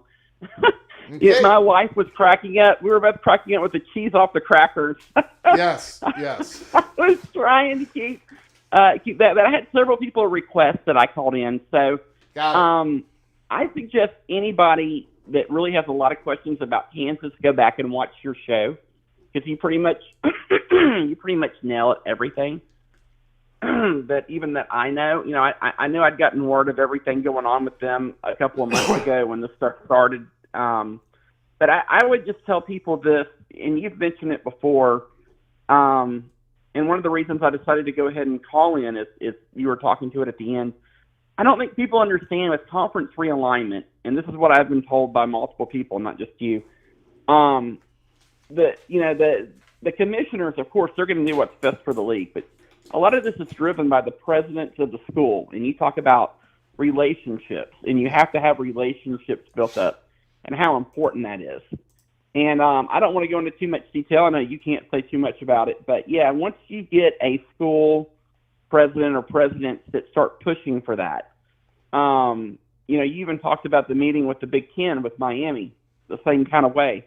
Once you get that in there, and you have those relationships and you get the support from the presidents of the schools, that is probably the number one most important factor when it comes to a school as far as starting that realignment process. So, yeah, I mean, there's definitely options there for the SEC. I'm like now, the caller before with Virginia and Virginia Tech. That's the thing. We are just in the early stages of all this, right? And it's why you even said, like, we're not going to see a Kansas or somebody like that announced today. The SEC still has their eyes on North Carolina. I mean, that's the big prize for the SEC, and no doubt about it. And that insanity, I don't even want to get into that right now. It's going to be fun Thursday. I mean, we obviously know about the finances and the situation there with North Carolina. Hey, people that are in financial problems, things get desperate. I mean, there's a proven history of that, and they know they have got to make a move. There's just no doubt about it. And I mean, wow! It's the politics. North Carolina just has it all. I mean, this whole board situation with NC State, and that's another thing people don't understand is, and I know you've mentioned it a couple of times. Some of these people that are in charge now at North Carolina, this new wave, new school, they were appointed by this board. And remember, this board is full of NC State people. So people that think that North Carolina is just going to pay a tax to NC State, I don't see it, Greg. I don't see how there's any tough way. To see that. Yep, I agree. Yeah, I don't see how there's any way UNC can leave without NC State. So just chalk up 2 right there. And everything I've been told about Clemson, of course, I mean, they are the big football brand that's left out there because, like you said, the SEC, the chances of them getting Notre Dame or picking Ohio State from the Big Ten, I mean, I've got a better chance of going out and getting the winning lottery numbers today. So that's just a given. So that's the situation why Kansas, that's really a big situation why all this started with Kansas, just to let people know. There was some support from the Western schools of the SEC. They can see the writing on the wall with, UNC is a big enough price to take NC State. They want Clemson. So that leaves another spot. And Virginia, there's so many uncertainties with them, and that caller made a great point about Virginia and Virginia Tech. Virginia, from what I've been told, also we know the letter that you read, the email to the president trying to gain support. Immaculate's Ivy idea, which they seem to align with the Dukes, the Stanfords, the Notre Dames. They seem to want that. And that's what I've been told. Virginia has not given any kind of real positive feedback through any kind of third-party talks to the SEC. So that's all I can tell you. I'm not saying Virginia has shot the SEC down, but it's definitely not a situation where the relationships are good there. So anything at this point is on the table. And now that's not saying the SEC doesn't want Virginia, because yes, the SEC would still pick Virginia as their preference. But I'm just saying, like the caller said before, there's a lot of things there. And the SEC is already kind of making those plans, and that's why talks had begun with Kansas. And hey, like you said, you talk about a brand with money that brings value to basketball, and all you got to do is listen to what these commissioners are talking about, and we know Sankey. All he's been talking about lately has been basketball, expanding the tournament. There's a reason he's doing that. And, when you're after North Carolina and Kansas is a good possibility now if you're number 20, of course you're going to you're going to want to do everything you can with basketball. Yes. So I'm done talking. I can't talk much more, but I just tell people, everyone, and I just want to congratulate you, Greg, because I even talked today for the first time, Crazy Mike, SEC Mike from the Paul Feinbaum show. Yeah. He actually even mentioned you and was very fair and said, hey, I'm just going to tell you, I don't know who Greg Pflugar is, but I know one thing, his track record's been great. Yeah. And I got a chance to talk to him, and he said, you know what? He goes, those were some excellent points about Kansas, actually. So just go watch Greg's show last week on Kansas for people that don't really understand what's going on there. And love the TATC community. It's great. My wife does too. And we're looking forward to Thursday. We appreciate all you guys. You got it. Appreciate it. Thank you for the kind words. Oh, and Woo Pick Suey. Got it. Absolutely. Yes,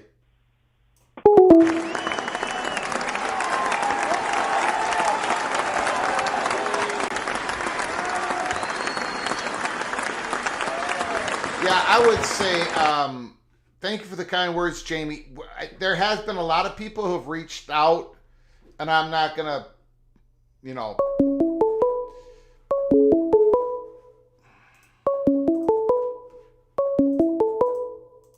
Call from Tristan Fibes. Tristan, can you hold on 1 second, please? Yes. I do appreciate it. A lot of people have reached out. I'm not going to, you know, keep that between me and the people who've reached out to me. A lot of names that you guys would recognize and all that. And all of it has been, yeah, you know, a lot of it has been very, very supportive. They understand what we were saying. We made it perfectly clear. We did not say that Kansas is in talks with the SEC like the Monty Show claimed we said and all this goofiness out there. But there is, once again, there are people out there who would report like Clemson would be in play for 20, but that's not what they do. They report on what's actually happening now and could happen in the near future. We're taking a little bit of a longer scope to it, and we're giving you a peek around the corner that Kansas would be in play. They would need things to go their way. First and foremost, they would need the SEC to go to 20, which is not guaranteed by anybody. And Kansas, there's been questions from the architect, great questions about why is Kansas, why, if they're going to go into an elite conference, why hasn't it happened already? Well, because there's been other priorities. The Big Ten had other priorities. They wanted to go east with 13 and 14. When USC called, they went west, and they were going to go west again before they went to the southeast. And now Big Ten's priority is the southeast. And the SEC's priority might change here. They're talking about it. They might want to gain more bandwidth. They might want to fill up more lanes when it comes to college athletics. They got the football lanes filled up. They got the baseball lanes filled up. They think basketball is going to shoot up in value in this new world. Is the SEC going to be correct? Do they want to go to 20? And if they go to 20, will they take Kansas? If all that happens, Kansas will be in play. That's what we're reporting on.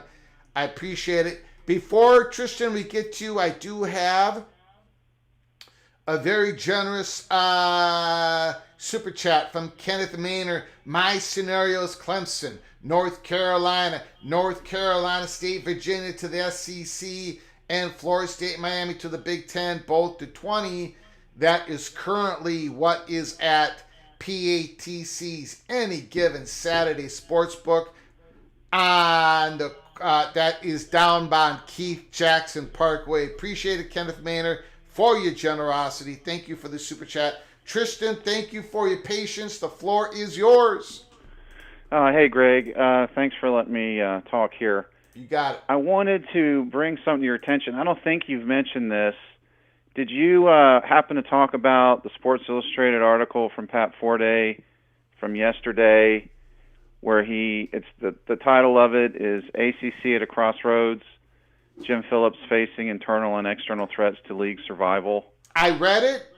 I had it set up for the program, but because we had such a big show, I had to cut it off.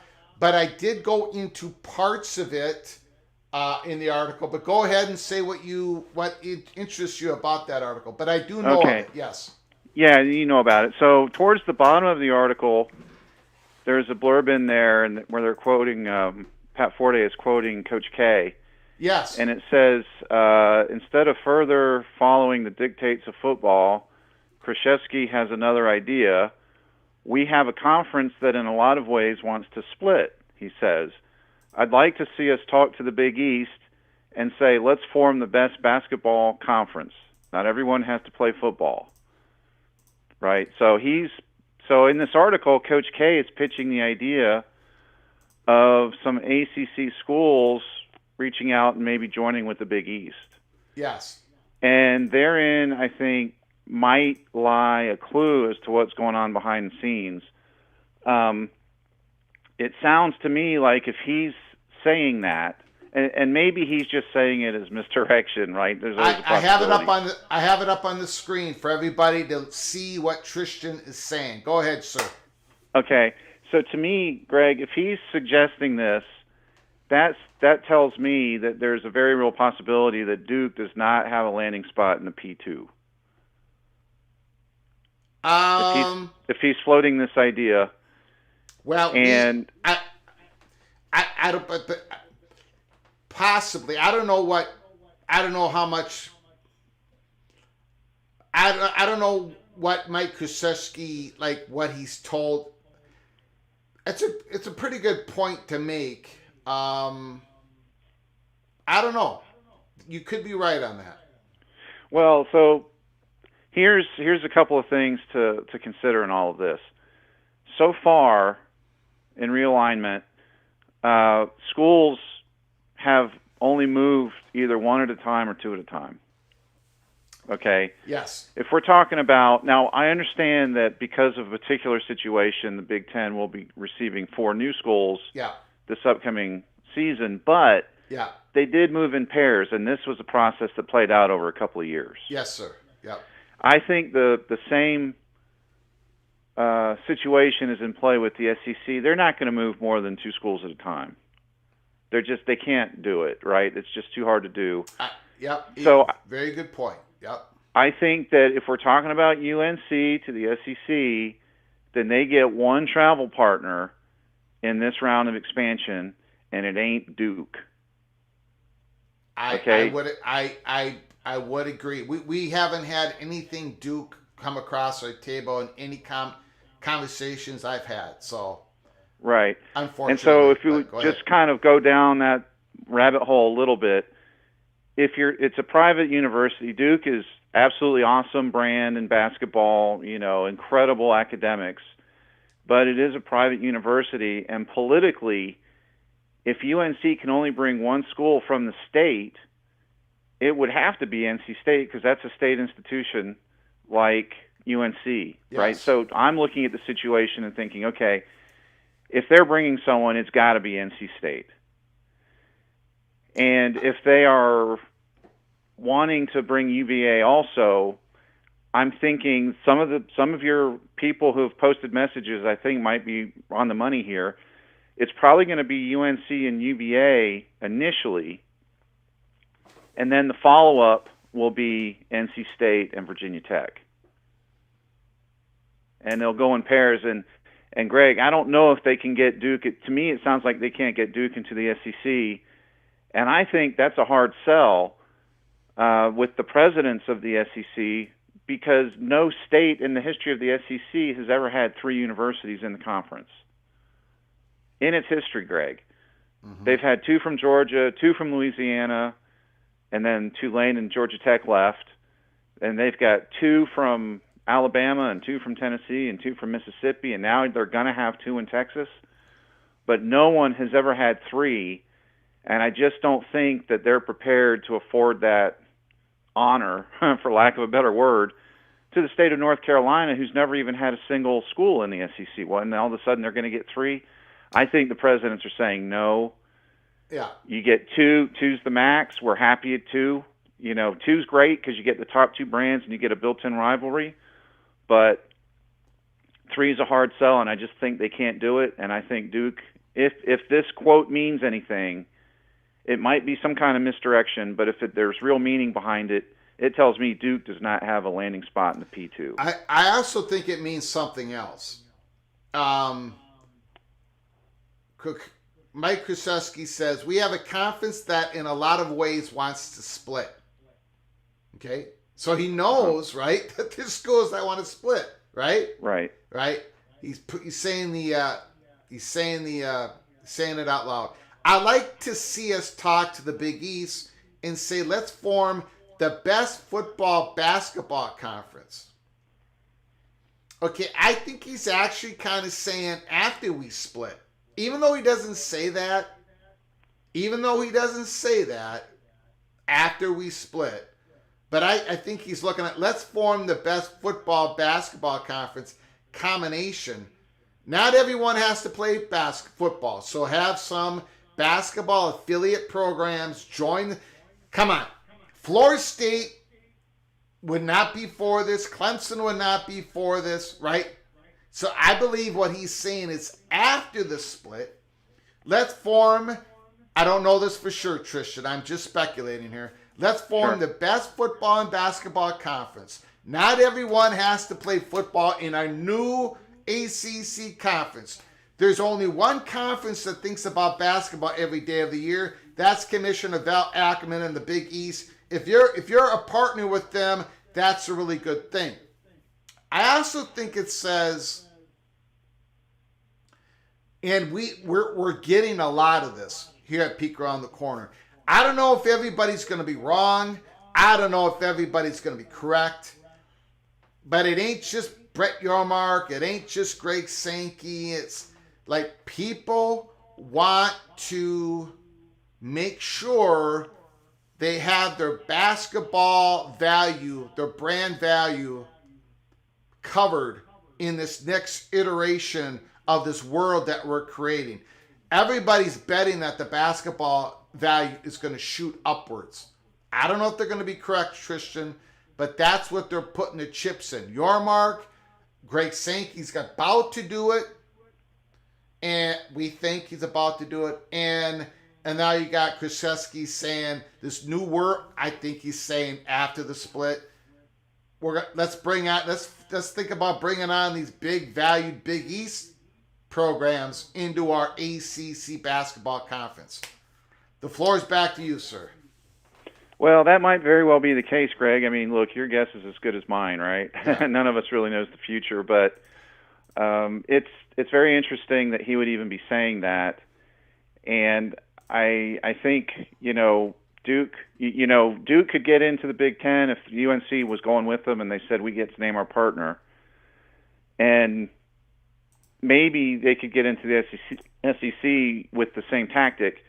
But the way the politics are set up in North Carolina, they can't leave behind NC State. That's my impression of it. The NC State's got too big of a voice, too many politicians pushing it and saying, look, if there's a second North Carolina school, it's going to be NC State. It's got to be. That's my guess as to what's happening. And, I just don't see where Duke will land in the P2. I just don't see it. I don't know. I mean, maybe one day ESPN will get its wish, and maybe Duke will get into the SEC right at the tail end of all of this. But in the early stages, no, I just don't think so. Yeah. I think the early round is going to be UNC plus one. Who is that one? I don't know. And then maybe way down the road, a Duke if ESPN is willing to pay for it. But, man, I don't know. Getting three schools into one conference just doesn't seem feasible to me. And I think Coach K is still connected enough. I mean, come on, he's synonymous with Duke, right? So, so I just wanted to point that out to everyone so they could mull it over. Beautiful. That's a great call, sir. All right. Thanks a lot, Greg, and I'll talk to you later. Got it. Call again, sir. Thank you so much. All righty. Bye-bye.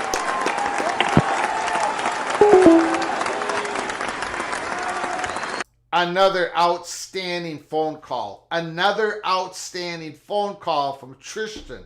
Holy smokes. The PATC community. You guys are you guys might need a different host for college football's Peek Around the Corner. I am not the brightest bulb in the fridge. Call from Ryan Thomas. Ryan Thomas, can you hold on for a moment, please? Sure. I do appreciate your patience. I got a few things I got to get to real quick here. Everybody, hold on. We did get a report from Andy Staples.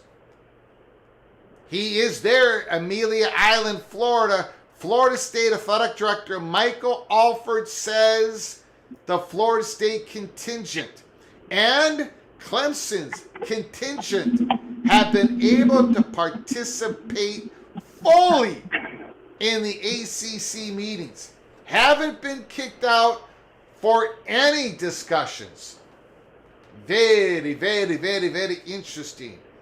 Good news, really, for everybody, I believe. Florida State and Clemson have not been kicked out of any ACC meetings.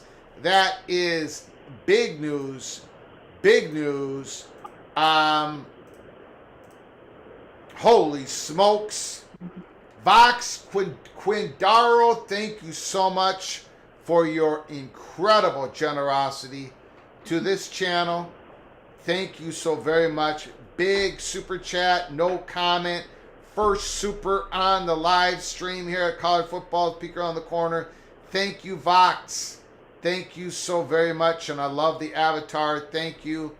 Appreciate it. Thank you for helping us keep the lights on. Vox with a very big, incredible super chat. Unbelievable generosity. Thank you so very much. Carolina Soul. Carolina Soul becomes a new member of the Early Peak Cloak and Dagger. You are hereby knighted. If I can find it, you are hereby knighted officially. Cloak and Dagger. Congratulations, Carolina Soul. You can go watch our Early Peak Cloak and Dagger members only episodes when you get a chance. Thank you, Carolina Soul. Thank you, Vox Quindaro. Incredible generosity, incredible kindness. I cannot thank you enough. Thank you so very much. Ryan Thomas, thank you for your patience. I always seem to do this to you, but I think it helps you get revved up even a little bit more, all juiced up. Ryan Thomas, the floor is yours. Thank you, Greg. A couple things to point out, and Immaculate's going to get credit for this, because he deserves to have it, as always. I think the real linchpin of how everything really shakes up is going to be that NLRB USC ruling, and to see whether or not athletes are treated as employees, and then to see sort of what materializes from there.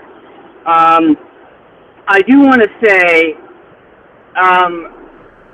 if there's a situation where Notre Dame needs money, and they do, they have the same concern about doubling up and double dipping with donors as everybody else. That's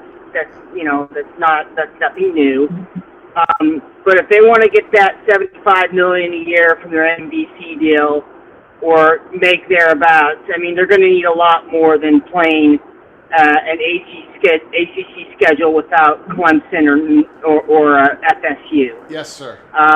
Yes, sir. And I think, they may go kicking and screaming, but I wouldn't shut the door on Notre Dame having the walls closed enough to where it finally capitulates and bends the knee, as Immaculate would say, and joins the Big Ten. That I wouldn't. No, I mean, I still I think their preference is to stay in as long as they can, but I don't think it's hell or high water for them. I think that ultimately, if they need to do something to remain competitive, to pay players or be part of a conference where the conference is the employer, they will make that move. And then we'll see what shakes out from there, because for an ACC private, kind of an elite academic private conference as Immaculate's like floated before, and who Smiley Face has plagiarized and stolen from him. I think Notre Dame is kind of the linchpin in that, so we'll see what happens. I certainly think that that's probably being thought about, as Coach K's comments seem to indicate. The other point that I want to make, too, is as far as UVA and Virginia Tech goes, no, they are not the same politically connected as the North Carolina schools. UVA and Virginia Tech have only been in the same conference with each other for less than 20 years, okay? They've existed in separate conferences before, and culturally they are very different universities. I think I've known people who have served on the board of regents for both schools. I've known people in politics. I think there's a lot of people who still think that this is the old world where this is all about what's going on locally in the state. But what I've said before in the past, I will say again, is ultimately the split. Things will split because an impaired ACC, to have two schools trapped in an impaired ACC, is worse off than having one going to the SEC/Big Ten and one going to the Big 12 every single day. And, they're going to look at taxpayer money and fiduciary duty. And, I think this is what happens. Now, as far as who goes where and what happens, I think that's still very much fluid in the air. I think ESPN has a desire of what they want to see happen. I think Fox has a desire of what they want to see happen. And what actually happens, who knows? But I still think that, I think people need to keep a very close eye on sort of how this whole status works out with athletes and how they're employed and how they're paid and how that's dealt with. Because, if nothing's done, this has the potential of devolving, like I said before, into club sports super leagues. But I don't think nothing will get done. I think there will be legislative exemptions. But we'll just have to see how that shakes out. But, I think I don't. Right now is the cloak time, but the dagger time ain't happening until after August. Okay. Okay. So I wanna. Great comments. You're absolutely correct. 1,000 variables still laying around. We don't know what's going to happen. No question about it. I want to get back to Notre Dame thing about the bended knee, immaculate Mo envision. Notre Dame walls are closing in on them, and they might have to get out. They might have to drop their independence. Absolutely, I agree with you. What we haven't talked about, and what we haven't talked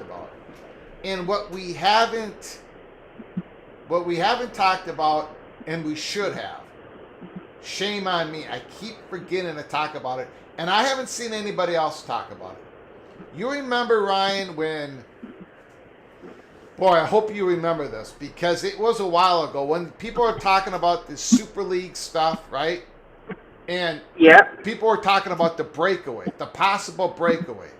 And that was the leverage point of the Big Ten and the SEC when they were talking about the college football playoff distribution model, right? They were kind of threatening that, right?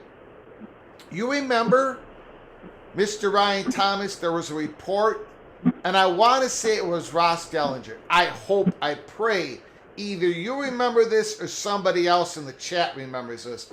I hope it's not my cheese slipping off my cracker. But there was a report in which it said, yes, the SEC, the Big Ten, and Notre Dame has had talks among themselves, separate from everybody else, about this potentiality breaking away someday. Do you remember that? Well, I remember Dellinger talking about that. Yes, I think it was Dellinger. Okay, it was Dellinger. And you know what? When we saw that report, we should have jumped on that. Because what that report really says to me is Notre Dame at some point down the road, even if it's not a breakaway, at some point they got to know they can't remain independent. I mean, they're having talks with the SEC and the Big Ten about what the future could possibly look like in a potential breakaway. They're not, if there is a breakaway, Notre Dame ain't going to be no independent program, right? Come on. No. So that means that Notre Dame has thought about, not dropping their independent football program, independence. So that gets, to me, that means they've had talks about, the wall's closing in. Ryan Thomas, you said a lot of great things once again in your phone call. I think you're onto something, or you might be on something. Well, I mean, all I can say is Monty shouldn't be expecting an invite to the Big Fridge Conference. But anyway, A great show, Greg. Yeah. I appreciate what you do as always. And also, I really think you need to get your friend. I think we need an illustrated PATC cookbook that has all the Little General's Mexican food recipes. Yeah, we might Just have an to idea. we might have to. The Little General was. We were thinking about selling plates with the inscribed recipes on the plate that you're eating the food on. We were thinking about stuff like that, but we haven't gotten it up and going. We'll have the Little General will call a few more meetings on that, and we'll see what happens. All right. Well, we're just waiting for the great gold rush of PATC merchandise. Got it. So thanks for all you're doing, Greg. Have a good night. It. Thank you.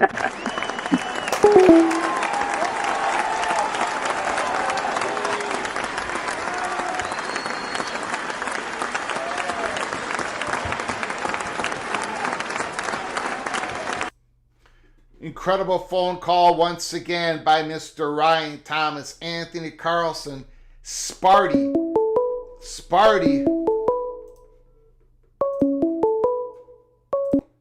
Call from Immaculate. Immaculate. Can you hold on for a moment? I appreciate it. Anthony Carlson, Sparty Voxman to say, rest in peace, gold. Blue dude, he would be laughing and loving everything that is happening right now. I think he is laughing and loving everything that is happening right now. He's got the ultimate perch. Thank you so much, Anthony Carlson, for your incredible generosity once again that you have shown us over lots and lots of times. Thank you, Mr. Carlson. I appreciate it. Carrie Gold Nose. Own it, Greg. You belong in that chair and never want to hear anything about it's someone being better. People like you, that means a lot. Thank you, Carrie Gold Nose. Very kind words. I very much appreciate your continued generosity. You help us keep the lights on continuously, Mr. Kerry Gold Nose. I will remain in the chair. It's just that the PATC community challenges me every single day with incredible phone calls and comments, asking me questions. I have no idea what the answer is. And that happens more often than it really should. But again, the community is the community is incredibly smart, and I said it last live show yesterday. The community is not filled with casual. You guys are all crazy. Every single one of you are a lunatic for the game we love, the pageantry, the history, the competitiveness of college football. Thank you, Kerry Goldnose. I appreciate it so much, your generosity. And here is the evil badger, Ryan Willie. Notre Dame will only give up being in the kicking and a screaming.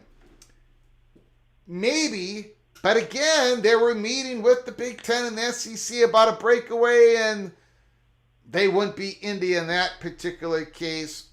We shall see. Thank you, Evil Badger, Ryan Willie, for your continued generosity. Kerry Goldnose, Sparty, and everybody else, Vox, Kenneth Maynard, Chris Hughes, Ryan Thomas, thank you, Expedition Greg. Immaculate, thank you for your patience. I appreciate it. The floor is yours. I'm very interested to hear what you have to say. Well, after all these calls, there's not much left to be said. So all I'm going to do is focus in a little bit on Virginia, if you don't mind. You got it. First off, Tristan was dead on in terms of the idea of them taking Duke. Maybe in the end they're not pushing North Carolina State, but I still think they are. So that, to me, that's the plus one. North Carolina State is now the plus one. It's UNC, North Carolina State, and then, which is probably Clemson. And then that just leaves us one spot left. One would think, I mean, maybe they go past 20, but probably not. So at that point in time, that's when we can look at Virginia and where Virginia stands in all this. And who do they stand against? Who's to be compared to Virginia? I mean, the obvious one, first off and foremost, would be Virginia Tech. And people are going to land on both sides of that. That's fine. I think if you're actually trying to get into Virginia, Virginia Tech's the better pick. More people of Virginia are going to follow that than Virginia. They're going to follow Virginia Tech, that is. You talk Virginia basketball, getting them in, okay, but we have to talk about that in the proper context of, well, if Kansas is really part of this, Virginia basketball doesn't stand up. If we're talking about, rivalries, well, okay, you might have a Virginia-North Carolina rivalry, oldest rivalry of all time. That's something to be spoken for. But neither one of them, if you're looking at that, is that going to be a big-time kind of energetic rivalry that you're going to want to take, let's say game day to if you're ESPN? Are you thinking that you're going to get a wonderful atmosphere at either Chapel Hill or wherever Virginia's at? Probably not. Nothing against either one of them. It's just not really the culture there. Whereas we've already seen what it looks like at Kansas. Game day's already been there. It was pretty intense. And then you have a rivalry with Missouri, which is now a rising power in the SEC in football, with 2 new stadiums. So to me, if you're looking at Virginia as maybe the fourth ad, I just don't see how that stacks up to Kansas. Like, taking aside Virginia Tech, I don't even see how Virginia stands up to Kansas. So to me, where do you think on that? I mean, I know you don't want to put too many eggs in the basket of Kansas based upon people coming at you. I look at it and go, I just don't see why they would take Virginia at this point. On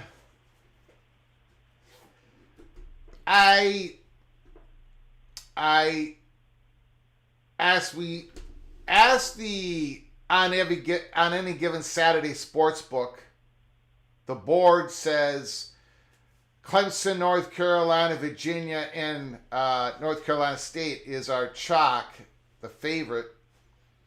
Virginia brings something that there's a lot of power in Virginia. There's just, you know what I'm saying? There's institutional power. There's governance power. There is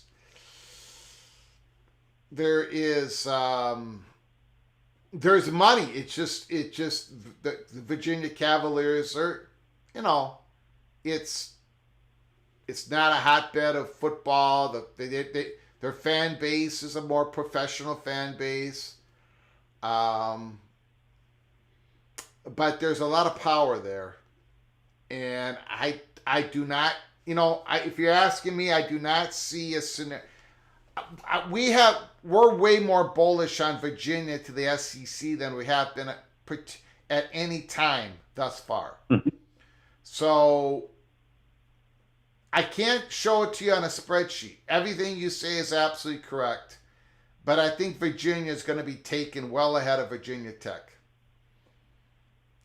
And that's fine. Yeah. I just think also, just to point out, some of what you're saying about Virginia seems to me to be a little bit more like a Big Ten perspective on why would the Big Ten be interested in this school than it is in SEC? And that, sure. SEC has major gains in their academic viewpoint, but they don't have any type of collective, any type of whatever that actually takes some of what Virginia is and actually helps the others. Like it's really just a sports conference. Perception matters. There's some of that too, but there's nothing there to really take advantage of that relationship on the other side of things, like there is in the Big Ten. So I just look at it and go, I get it, but maybe we're looking at it with Big Ten glasses. It could be.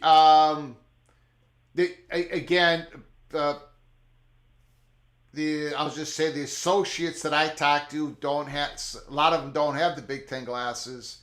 I do think there is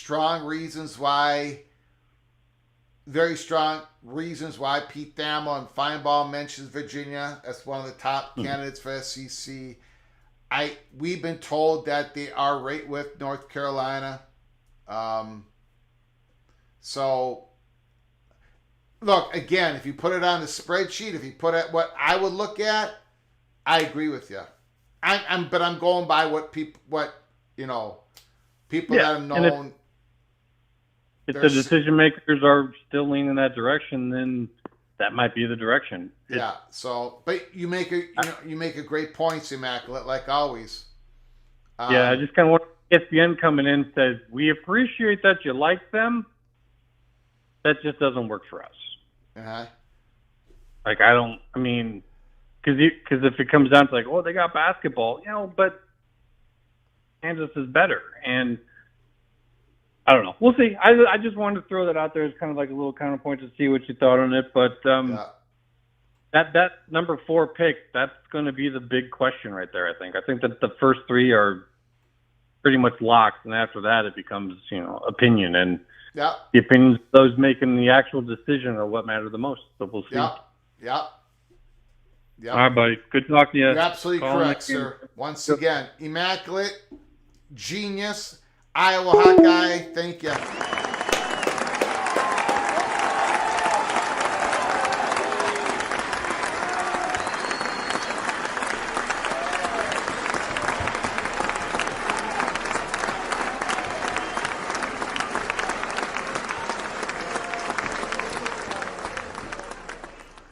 Great call. I'm looking for more reports.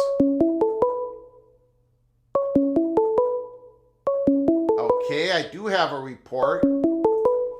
I'll get to it in a second. Call from. Go ahead, sir.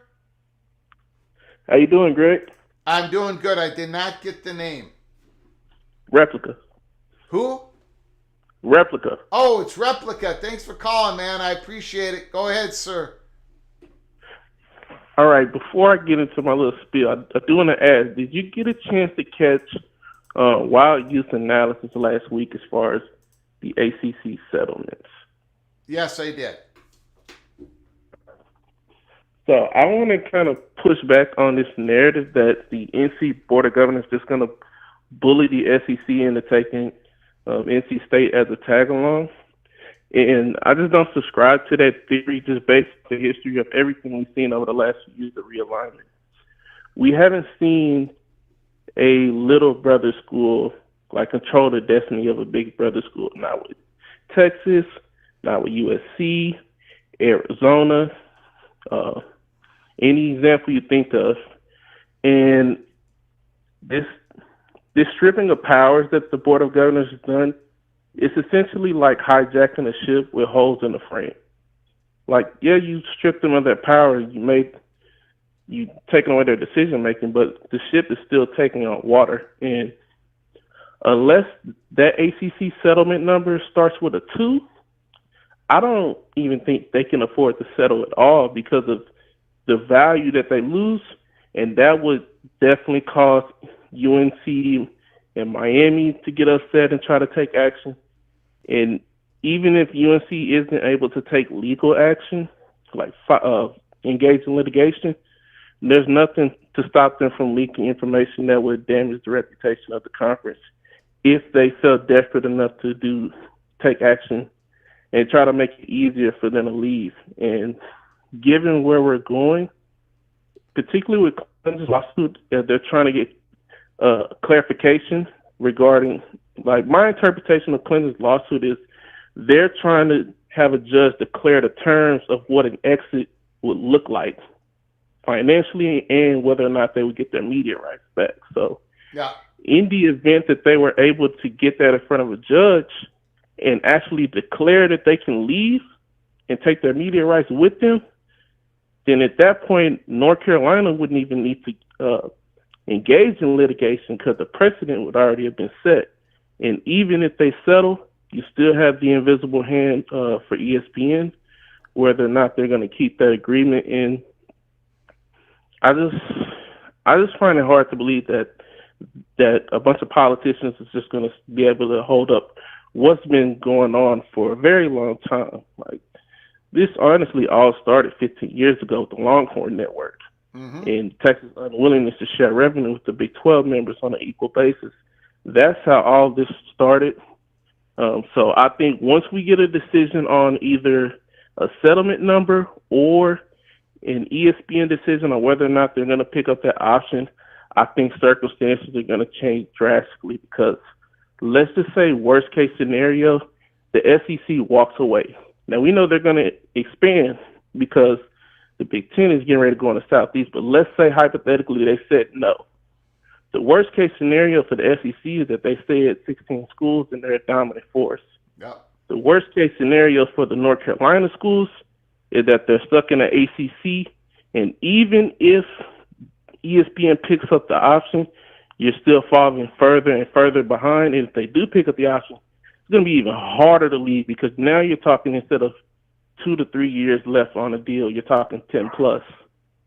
So, I mean, I'm not sure what you've been hearing or what you think about that personally, but I just don't subscribe to that theory that, you know, the Board of Governors is just going to be able to hold that up forever because at the end of the day, if one school gets into the Big Ten, the SEC, and they're making more money, that's still better for the NC education system as a whole compared to having both of them get stuck in the ACC and not being able to, you know, better themselves.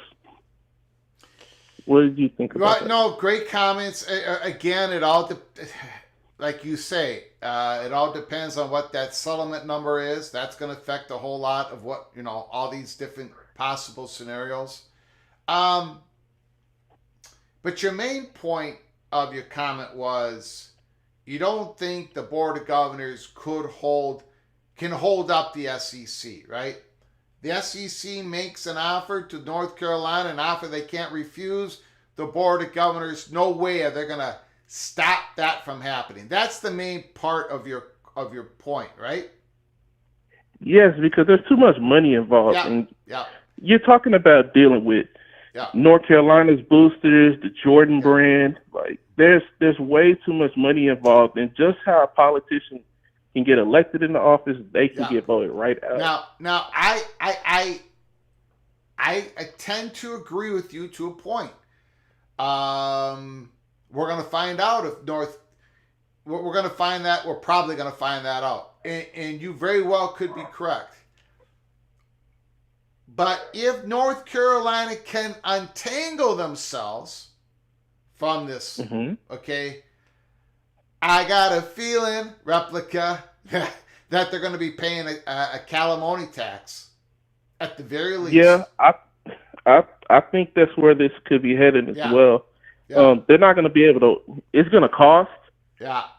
But you know, money talks, and the deadlines make deals. So Judge Cooper in Florida has already given a recommendation for settlement within the next 4 months. So we'll have to monitor how that goes. Yeah. But I think once we get closer to the end of the summer and decisions have to be made, I think people's public stances are going to change. Okay. And it's going to be just like it was in the Pac and just how it was in the Big 12. It's going to be a scramble for cover trying to get to the highest ground. Yeah. So, I mean, the SEC may end up going to 20 teams anyway. Yeah. They may look at NC State and see value in that. Yeah. They may see value in a Duke or Kansas, but I think this premise that, you know, politicians and a board of governors or any type of, you know, entity that's governing a university is going to, you know, bully the SEC or the Big Ten. We just seen them bully the entire nation. So I just find that hard to believe. But, you know, I'll hold my hands up and say I'm wrong if it ends up going that way. So got it. All right. Beautiful one last call, thing. Replica. Once again. Game 5, how you feeling? Huh? Game 5?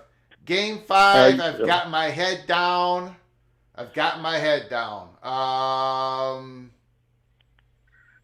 I don't feel good, man. I do not feel good. Anthony Edwards. Well, you're not alone. Anthony Edwards did everything possible in Game 4, and the Timberwolves could not sniff the Denver Nuggets. The Denver Nuggets are playing at such an unbelievable championship level. I think the Timberwolves are just going to have to hope the Nuggets just go stone cold tonight for the Timberwolves to have a chance. Yeah, I really think they should trade Karl Anthony Towns and swing for the fences. And a couple of names I would recommend, Paul George. He may be able to become a free agent. And Kevin Durant. I think you have to swing big when you have a guy like Anthony Edwards. They already have Gobert on long-term deals, so I would look at Kevin Durant. I would look at Kevin Durant, and by the way, Karl Anthony Towns and Booker are close friends, so that might work out. All right, man. Appreciate it. Great call, sir. All right, have a good one. Beautiful. Absolutely beautiful. I do know of the Matt Baker article. I've got it ready to go. I've had it ready to go for a while, right when it came out.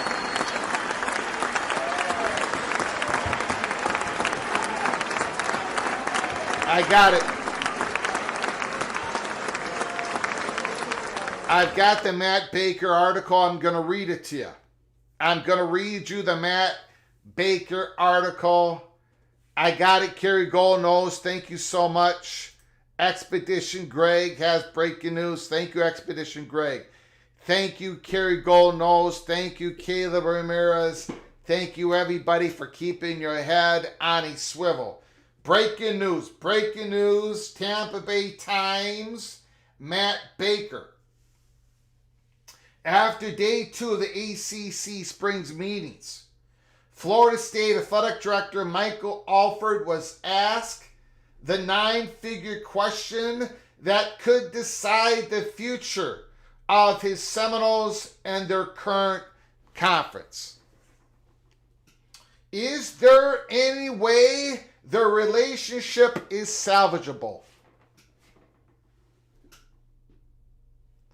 We'll just wait and let it play out, Alford said. We've had great partners in this conference, great relationships, but at the end of the day, we've got to do what's best for Florida State and look at the changing environment of collegiate athletics and make sure we're there to be successful. The one word missing from his answer, yes.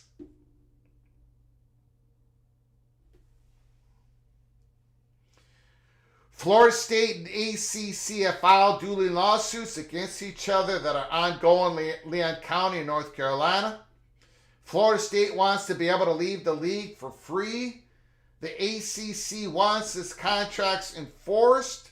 The difference is only as much as $700 million, depending on who's doing the math. Alford, now this is important. This is very important.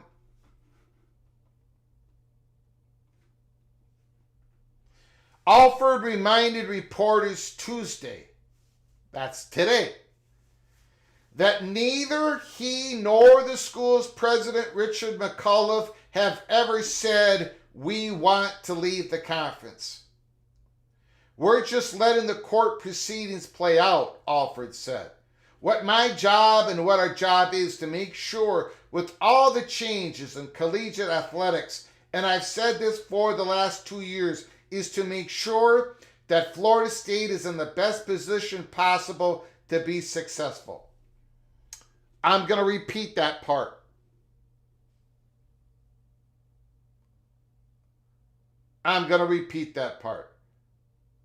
Alford reminded reporters Tuesday that neither he nor the school's president, Richard McCullough, have ever said, we want to leave the conference. I think you can put that into the basket of they're not going to be sending a notice of withdrawal anytime soon. It doesn't help their cause. It doesn't help Florida State in the courts. It doesn't help the negotiation. It doesn't do anything but provide more risk to Florida State. Michael Alford said it today. We haven't said we're leaving the conference. They're not going to be filing a notice of withdrawal anytime soon. It doesn't make any... I love the conversations that I'm having with so many people on the subject. I love it. This is what we do here at Peek Around the Corner. But I asked the question on Twitter, I asked the question on Twitter because we're getting so much reports from people saying it's going to happen soon. It's going to happen soon. Florida State is going to leave the conference. They're going to announce that they're leaving the conference.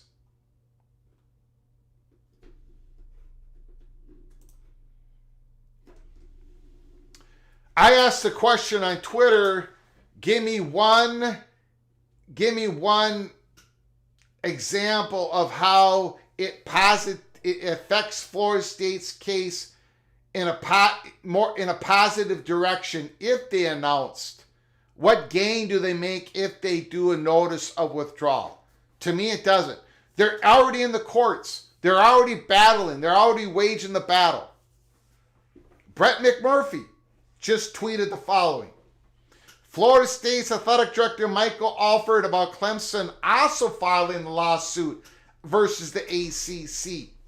You're looking at two institutions that want success and see a change in environment in college and want programs to compete at the very top level.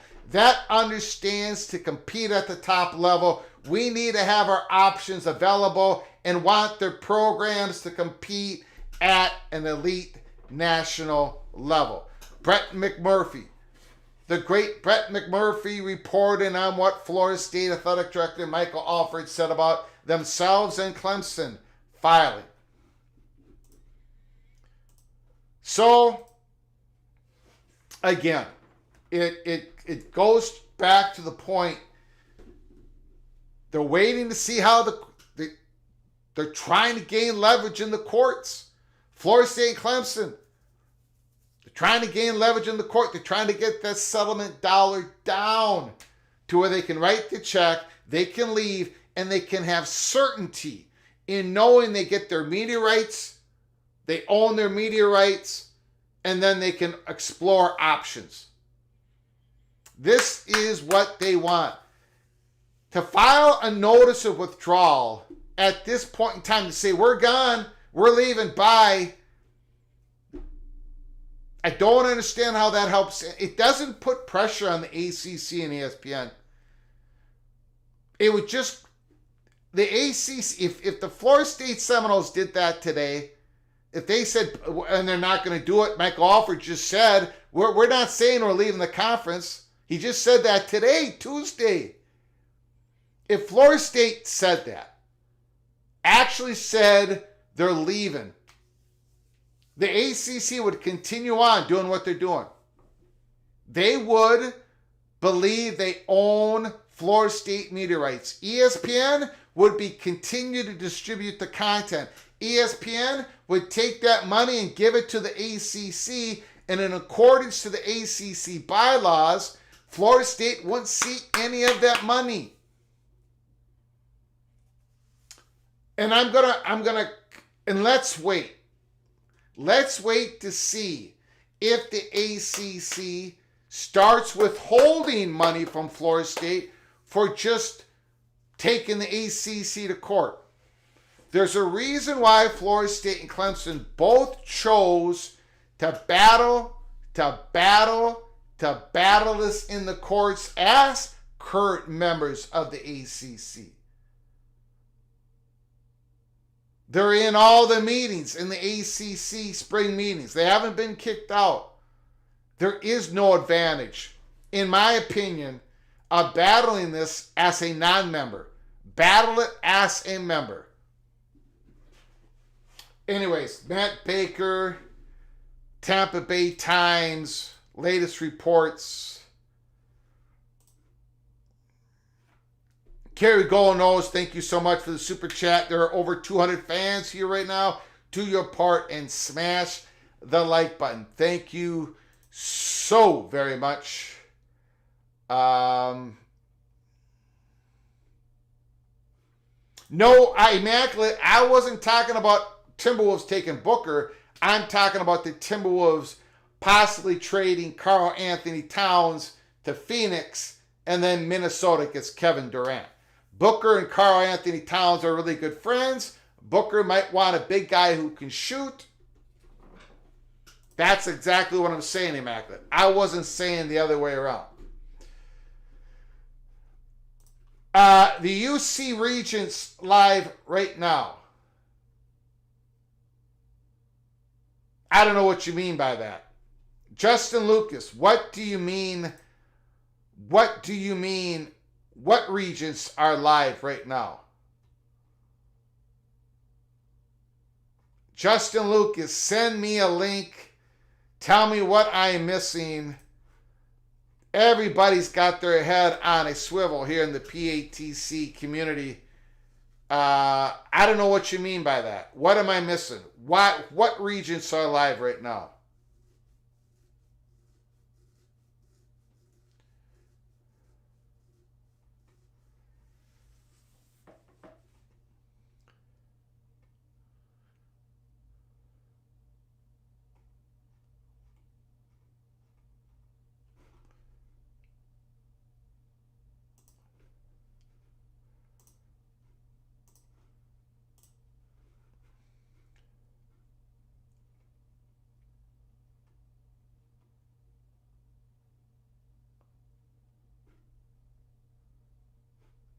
Oh, the Calamoni meeting. Ah, yes, they're deciding. Yeah. Thank you. They're deciding on the payment. Again, they haven't officially decided it's $10 million. Durant is past his prime. That's correct. But he's still a good spot shooter, still efficient. I would like to see Durant play 1 year with Anthony Edwards. I don't know if it's going to happen. Look, Timberwolves aren't out of it yet. We're not out of it yet. Yeah, we're out of it. we're gonna get our teeth kicked in again tonight, but you don't know. I mean, I'm not wishing for it, but maybe there's an injury. We'll see what happens. Maybe Towns comes out of his and he just explodes tonight. I doubt it. I think we're going to close it up. We've been on the air for 2 hours, 2.5 hours. I appreciate everybody coming on in. It's another big show, Tuesday afternoon. Thursday we're coming on live, 9 o'clock Eastern time in the morning. PATC in the morning. Listen, if you're new to the channel, if you're very new to the channel, if you haven't done so yet, please hit the subscribe button and turn on your notifications. We can come on at live at any time. We come early in the morning, lunchtime, in the afternoon, late at night. Sometimes we do 2 live shows a day. We follow where the story goes here at College Football's Peek Around the Corner. So you got to keep your head on a swivel. You got to buckle up. You got to brace for impact.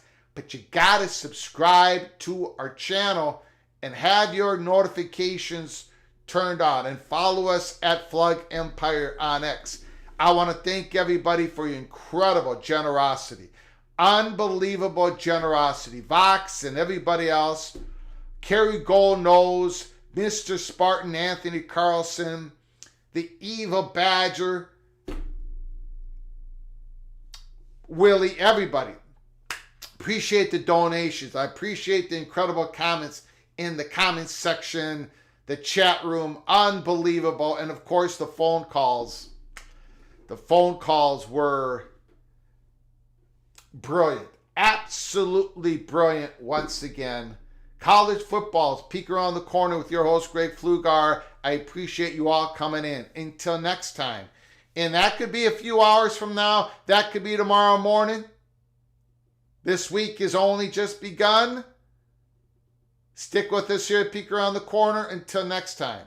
From all of us at PATC to all of you, please you all take great care of each other. Thank you so very much.